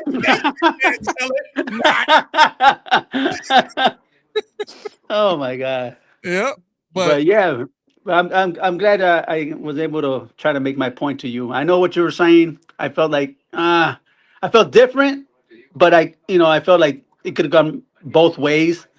If each side made a play, either way, maybe the outcome would have been different. But I totally get what you're saying. I mean, it's not out of the realm of possibility that we could have just went straight heavy on offense or still go heavy on offense this year and see what they do in the draft, man. Because I think Beane just doesn't like giving up draft capital at all. It's like rare. He likes his draft picks. He likes to find that gem in the 4th or 5th round. For some strange reason, he's really good at it. He sucks at the first round. Yeah. But he's great in 4th, 5th round. So we'll see what he has. I mean, I don't suspect he's gonna be moving those picks to jump up. I think he'll stay where he's at or fall back. What do you think? I think he's going to stay put. I think this is not the year that he wants to be aggressive. I think next year is probably going to be that year, and I would be very surprised to see him, be aggressive at all. Mostly because of the salary cap too. I mean, you got to keep in mind they're going to have to. So they still got to do the restructure thing with DJ Moore to free up cap space because I think if I'm not mistaken, they're still only $100,000 over the cap. Refresh that. Give me a second here. All right, refresh. Okay. Yeah. So with all things considered, signing Geno Stone, the Bills are minus $6 million in the hole right now. So they are going to have to restructure DJ Moore to free up some space. After that, the only other guy that they can restructure or do anything with is going to be Deion Dawkins. That's it. Those are the only moves they have left that make any sense towards freeing up a significant amount of cap space. And that's going to be just so that they can have enough money to sign their draft picks, because they don't even have that right now to sign their draft picks. They're minus $6 million in the hole. So with that being said, it's probably going to make more sense for them to get those later players. Also, if you look at the players that they got in free agency, most, if not all of these guys are going to start. So I just don't see an opening for them to really prioritize getting a guy high enough that's going to be expected to come in and start. You know what I'm saying? Yeah. So I just can't wait for them to trade with the Chiefs again this year. watch Twitter just go off. Yeah, this is probably going to be the case, and I'm going to kick this ball into the ceiling again. Probably. You know what's funny, Aramis, is like you get the intel before they show it, and then you, like last year, you knew who we were gonna get, and you're like, no, what? And then Keys was like, what? You know? Yes, I know. I don't like it. Yes, I know. Yep, it was Jackson. Yeah, I just freaking lost it. Yep. All right, man. Well, thanks for taking my thing again, man. I appreciate that, brother. Anytime, bro. Anytime. Thank you for calling. All right. I think that was it for my physicality versus separation conversation. Let's see. We got about 15 minutes left here. So let me ask you guys this, chat. What's left for the Bills to do, right? Because like I just pointed out, talking to Nico, pretty much all of the players that they've gotten are going to be starters, right? Geno Stone is probably going to play special teams when he's not on the field, playing with CJ Gardner-Johnson being that big nickel. That's when we'll see him. So he may not be a full-time starter, but he'll get a lot of opportunity, a lot of reps on the field, being that coverage safety for this defense. D. Alford, similar situation. He'll be on for those, pure passing situations. He'll probably split a time between that and punt return, maybe some kick return stuff. But aside from that, CJ Gardner-Johnson's the starter. Who else did we get? DJ Moore is going to be a starter. Kyle Allen's a backup. Where's the step chart at? Bradley Chubb's going to be a starter. He's probably going to split time. Him and Mike Hoyt. Hoyt should be back pretty early in the season, if not right at the start of the season. But if not, Bradley Chubb's going to be kind of that, starter / placeholder, to split time with him and Hoyt. Mostly because they really don't have anybody. I mean, they got Javon Solomon. They have, yeah. Oh no. Yeah. I'm sorry. They got Javon Solomon and they got Andre Jones Jr. The Andre Jones Jr. I wouldn't even special teamer at best. Don't even worry about seeing him on the field starting unless there's significant injuries ahead of him.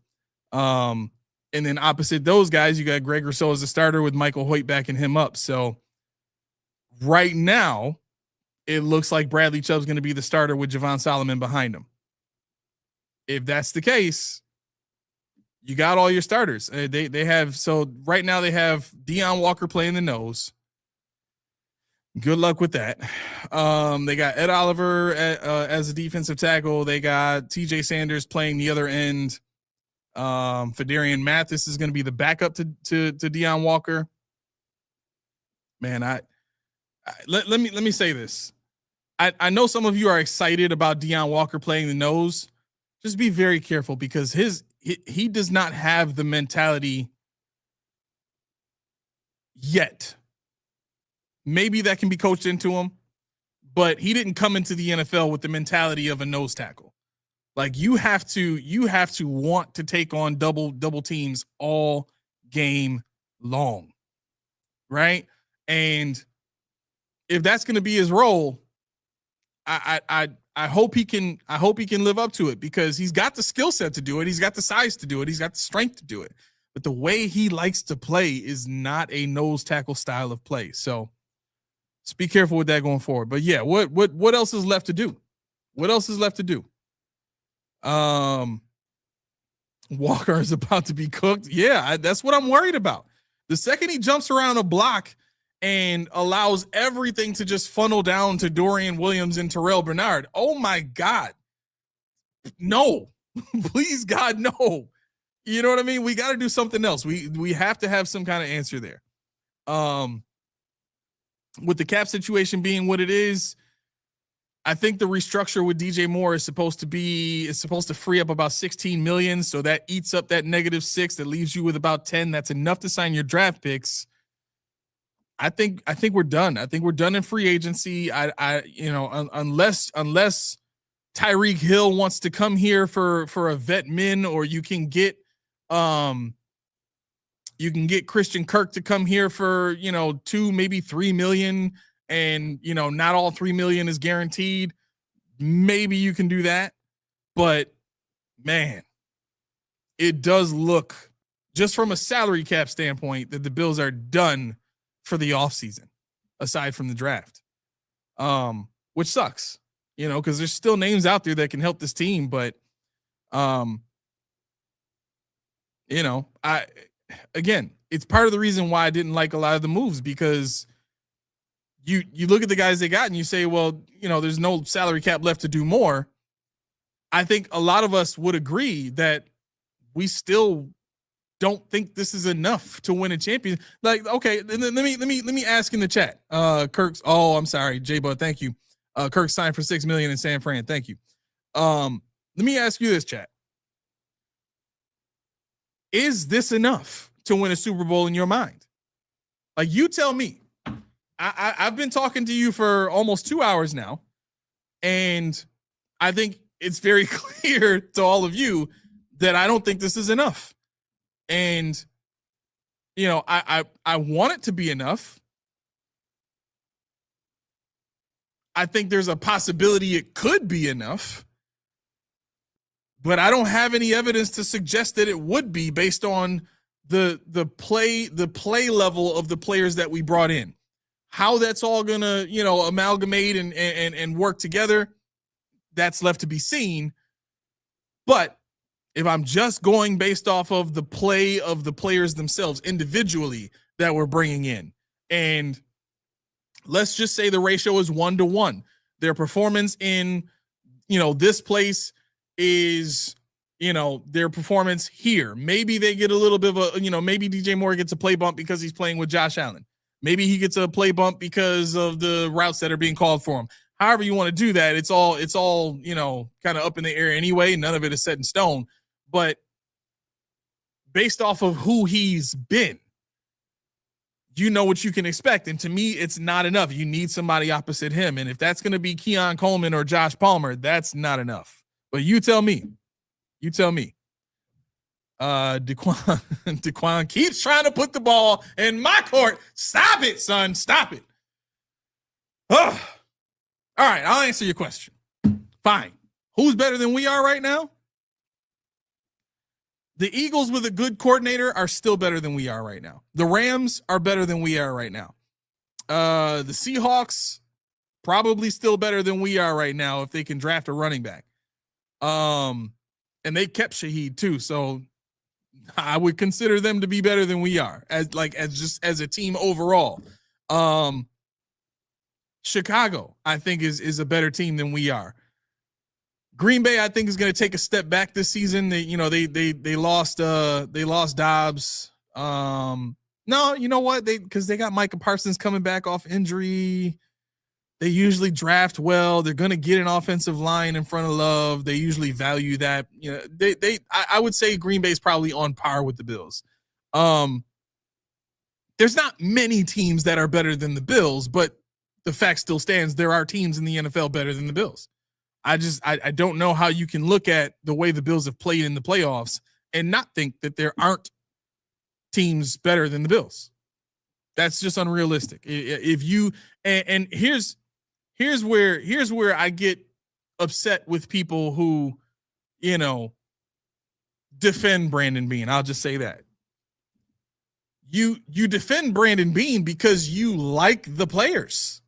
Like, it's okay to like the players, but it's also okay to say you like the players and understand the shortcomings of the players.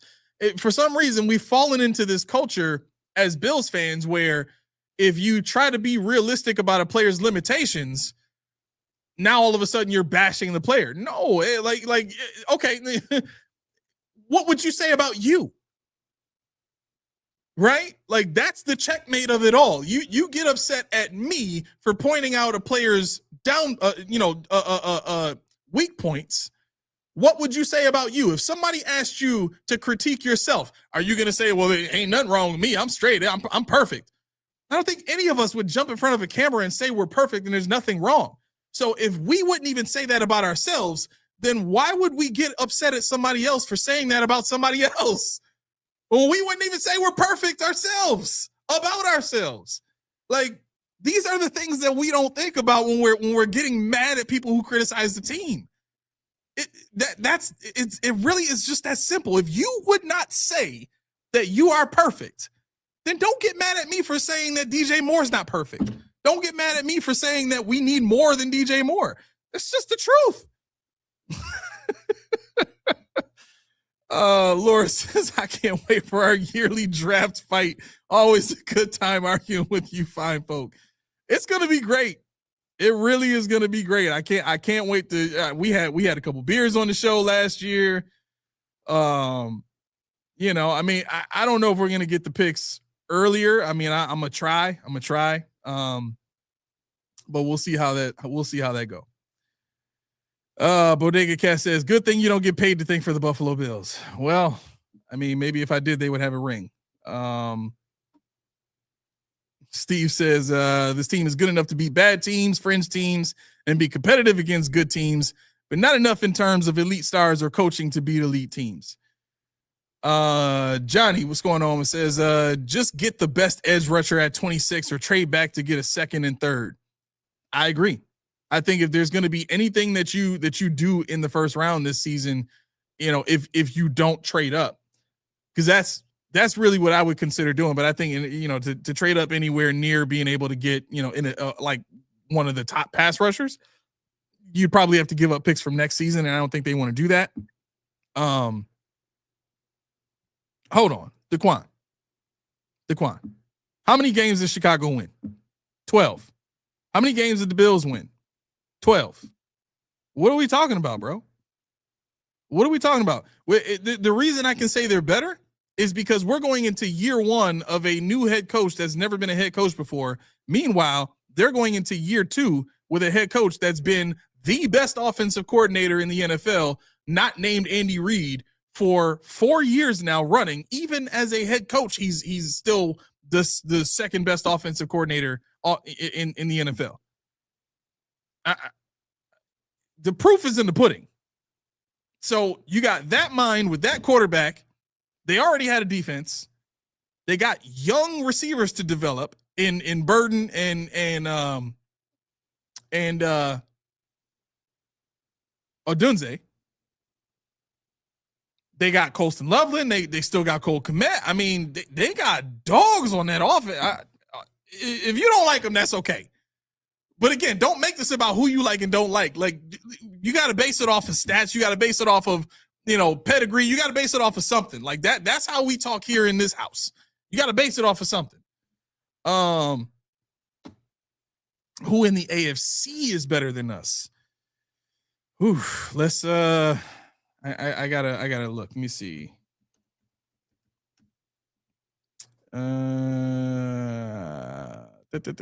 Okay, perfect. Here we go. Okay. Who in the AFC?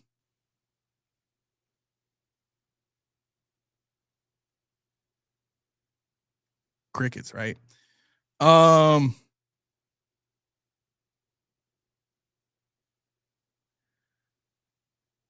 It's a good argument for the Broncos, namely because they beat us. The Chiefs will be back. I think they come in as a better team than we are. And I know we beat them, but we always beat them in the regular season. We never seem to beat them in the playoffs. I'm basing it off that. The Chargers, I think if we played the Chargers today, they would be a massive problem. The physicality of that team, their defense is really good. I think they are a better roster than ours right now. I do. You can make a case for the Colts. Same deal.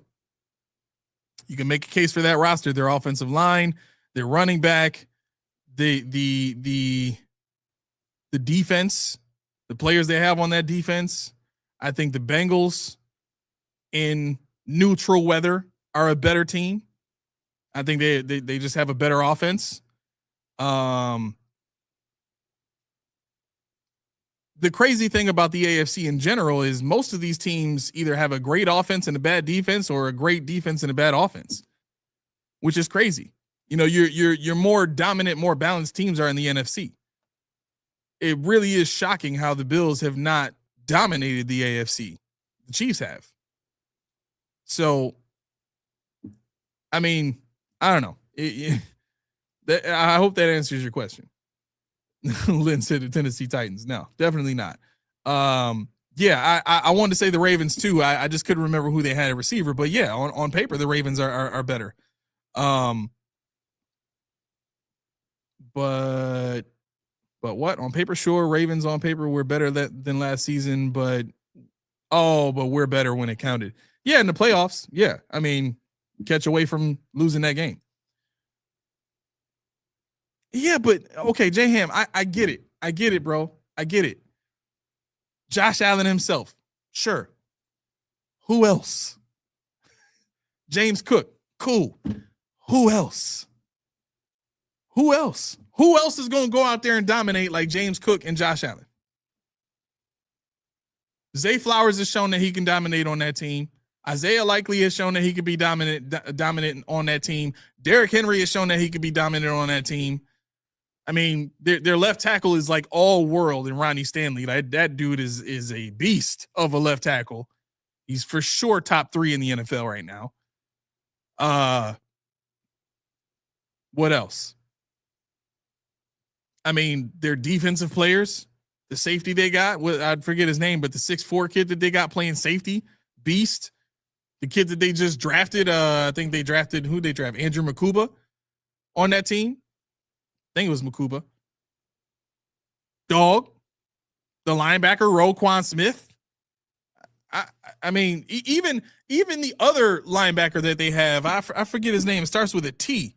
Younger dude. Well, not younger. I think he's like 27, 28 years old, but he's another really good linebacker. I can't remember his name. I hate the argument that we've got Josh Allen and that just trumps everything else. Like that's more idolization than it is, factual evidence or any type of, support for a rational argument. That's why I don't do it. That's why I don't get fanatical about, Josh Allen in that sense. I call him the best quarterback in the NFL, and I will say that till the day I die. But or the day he dies. That's kind of morbid. Let me get away from that. But that's why I don't get caught up in, well, we got Josh Allen and that trumps everything. Like it's just not a good argument. All it really shows is how much of a fan you are. And for this show, what I'm trying to do is I'm trying to have discussions about my team that I can argue with other fans of other teams about. If somebody wants to come at us and say we suck, okay, well, who's your team? Oh, okay. Well, now I know based off of who my team is and who your team is, this is what your roster is. This is what your players are capable of. These are the numbers they put up. Our players have better numbers, or our scheme is way more effective against what you do on offense or what you do on defense. That's how I have the conversation. That's how I compare. I don't just scream at the other team, we're better than you because we got Josh Allen and you don't. That's not an argument. That's a fan fiction based statement, because if Josh Allen really trumped every other team like y'all think he does, then we would have had pretty much a Super Bowl ring for every year that he's been in the NFL, or at the very least a Super Bowl ring for every year that he's been Josh freaking Allen. It's not the case. He's not the trump card for every single discussion on whether or not a team is better than us. It's 7:34, folks. We'll get through a few more comments here and then I got to jump. Yeah, I did. I went directly to NFC. It still matters. We still got to play those teams in the Super Bowl, right? We got to get to one. And shocking. Listen, you guys, Bodega Cat, namely, for saying, I named all teams in the NFC. Isn't it more insulting that the teams in the AFC are much more beatable and still and yet the Bills can't get to a Super Bowl?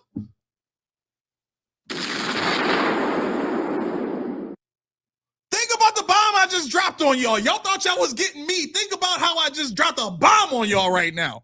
The Bills can't even get a Super Bowl appearance against the weaker conference.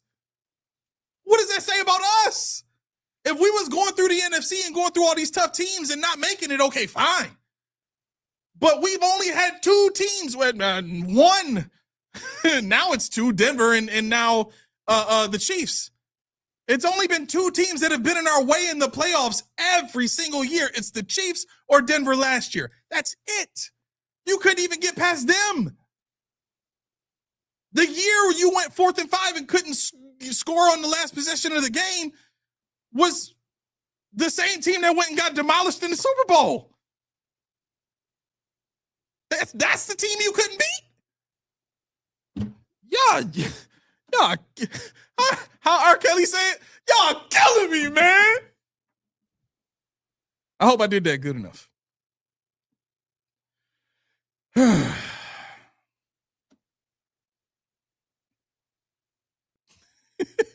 Bodega Cat, man. Just take a sip, man. Take a sip. If you hate me that much, you're in trouble. Because it gets worse than this.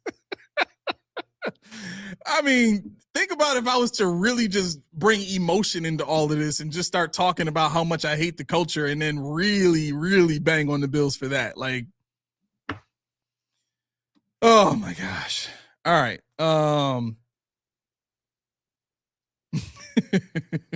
Badass Beane Island. Let's see what else we got here. We put the Chiefs out of the playoffs last year. Remember, Aramis works for ESPN. I'm convinced. I wish.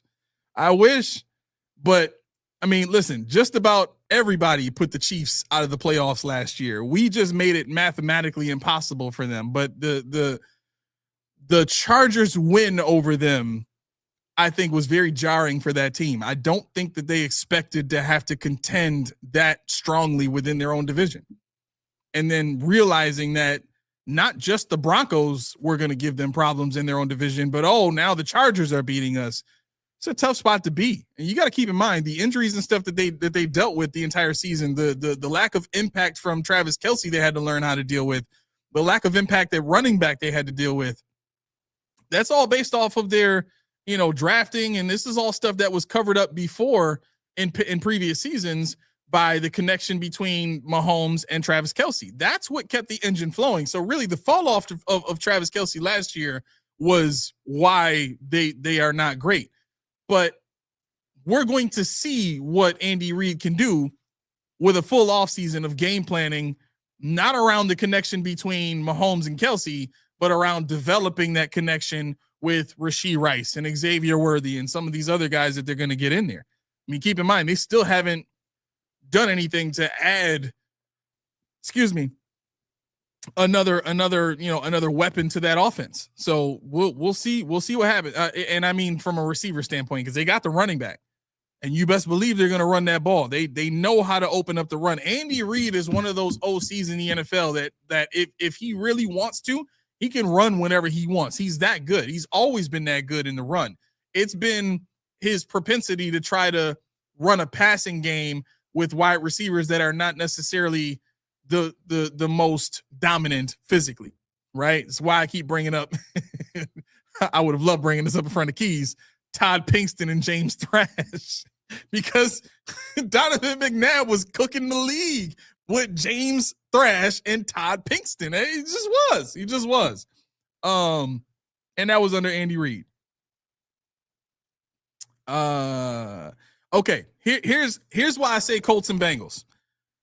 The Colts, first and foremost, can run the ball. If we played them last season, we'd be in immense trouble because we could not stop the run. I think everybody would regard that as widely as the truth. The Bills have notoriously been famous for not being able to stop the run. That's a team that their best weapon is the run game, right? You don't want to see that. On top of that, they had competent quarterback play with wide receivers that can win on the outside. So that's not really a great recipe for success for us. So I don't just think of just rosters when I say, yeah, that team is better. I think about, man, what that team does really, really well, we can't contend with. They're better than we are, right? And when I think about what we do well, which is run the ball, they were one of the better run defenses in the league last year. Go look it up. It was pass defense that hurt them. That's why they traded for Sauce Gardner. So I'm paying attention. When I get up here behind this microphone and talk, I'm going, again, based off of information. I'm going based off of factual evidence that I can show and prove and offer to you. Whether you want to accept it or not is up to you. All right. It's 7:40. Let me see. I'll read the very last comment. That's not good enough. I'll get to Lynn. So what is the toughest division in the NFL? Let's see. Right now it has to be, I think it's going to be the NFC North. It's not even the AFC North anymore. AFC North used to be the toughest division in football. And if it's not the NFC North, then it's definitely the AFC West. Okay. You got 3 teams in that division that are all Super Bowl caliber this coming season: Denver, Kansas City, and the Chargers.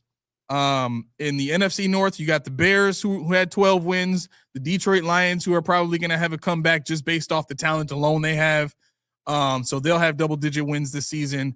The Packers are always just somehow this very quiet, good team that seems to make the playoffs. And then the Vikings just got Kyler Murray. And now Kyler Murray can throw to Justin Jefferson all day long. So, and they had an elite defense last season. So that's probably the best division in football right now. Probably the best. Yeah. Because, you know, if you wanted to say NFC West because, you know, Seattle won the Super Bowl, meh. I mean, San Fran is in that division and the Cardinals are just a tire fire right now. So, yeah, NFC North is definitely my pick to answer that question. All right. I got to get out of here. I got to get home, get some rest. And so do all of you. We all got work in the morning. Or some of you got work in a few hours. Or some of you are working right now. Either way. I want to take a second to talk about Reese T. Now, here's what you haven't heard about Reese T. Reese T is not just a black-owned business, but it is by far at the top of the line when it comes to the taste. I mean, you want to compare this with, you know, Bojangles tea and some of the other teas that you get, you know, down south. It don't even compare. I've not heard somebody yet taste this tea and be like, nah, but this ain't better than such and such. I have heard people say, man, this is right there with. That's the very least we get. Most of the time, man, it's the best tea I ever had. Most of the time. And you ain't got to take my word for it. You can go to the website. The link is right in the description of this video. Okay. So if you're curious about it and you want to do your research, go to the website. All the information you need to know is right there. We got testimonial video. We got all kind of stuff on the website there so that you can check into this best tasting tea in town, best tasting tea in the country. But it's gotta be. I don't know how, you know, I haven't had more people in the chat talking about Ree's tea yet, but it's coming. I'm telling you, this tea is blowing up. We last season we were in front of Prohibition. We had a tent out there selling tea left and right, sold out every time. Every time. That's how it is. Taste the tea. It's like Lay's potato chips. Can't have just one. Except our tagline is, it's the best tasting tea in town. And that ain't no lie. That's from other folk mouth, not ours. All right. We got to get to the close and to go a little something like this. All right. Yes, Laura, please. And thank you. Click like on the way out. I greatly appreciate that. We had over 130 people watching us today. We got 117 right now. Thank you. Times 117, times 130 for those people that you know didn't stick around. I was solo dolo today, and as you can tell, you know my voice is starting to weaken a little bit. So I'm gonna make this quick. Thank you so much for tuning in and spending this time with me. Hopefully you've enjoyed the show. Hopefully you've gotten some out of this, whether it's information or just entertainment. We're here for both. All right. I'm here for whatever it takes to make good content, to create an environment where we can just have very real conversations and be open and objective about how we feel about the team. For everybody that's criticizing me, cool. As long as you got some reason, why, and it's based on facts and evidence and stuff like that. Okay, that's your perception. That's how you see it. Cool. I take it personally if it's not, though. If it's just, I just don't like how you look. All right, well, my face ain't for everybody. That's fine. With that being said, though, if you like what you saw, you like what you heard, and you want to support in the freest of ways, you can give us that thumb, give us that like, hit that thumbs up, and show us how much you appreciate what we do here at the Post Podium Podcast. If you are more into doing something that's mutually beneficial and really kind of, works more in your favor than ours, you can hit that subscribe button, and that puts us on your homepage. So as soon as you go on YouTube, you don't even have to wonder when the next show is. As soon as we go live, it's going to pop right up there. You'll see it on your home screen. Any videos or any content that we've done before, it'll pop up right there on your For You page so that you can see what we got going on without even have to go into your search bar. We're just right there for you whenever you need us. if you're one of those, like if you're an only child like me and you like doing a lot of stuff that favors you, you know what I'm saying? Me and my wife are only children, in case you wonder. The best way that you can fulfill that nature of yours is to hit that bell, make that thing ring-a-lang-a-lang, so that you can get notifications when we send notifications. Like 40 Keys will be back with us live on Friday, 5:30 p.m. sharp. Make sure you stay tuned for that. Other than that, we got big things coming. Big things coming indeed. I am currently working on like some really, really cool stuff that I'm going to be able to roll out within the next, I'm hoping 3 weeks. And I think you guys are really going to enjoy it. It's going to be a lot of fun to kind of, share that, share the content and some of the stuff that we're going to be rolling out with you guys. So make sure that you have the notifications on and all that so that you can find out about the stuff when it comes out and stay with us every step of the way. Okay. Thank you to all of you. I will see you on Friday. Have a great night. Peace.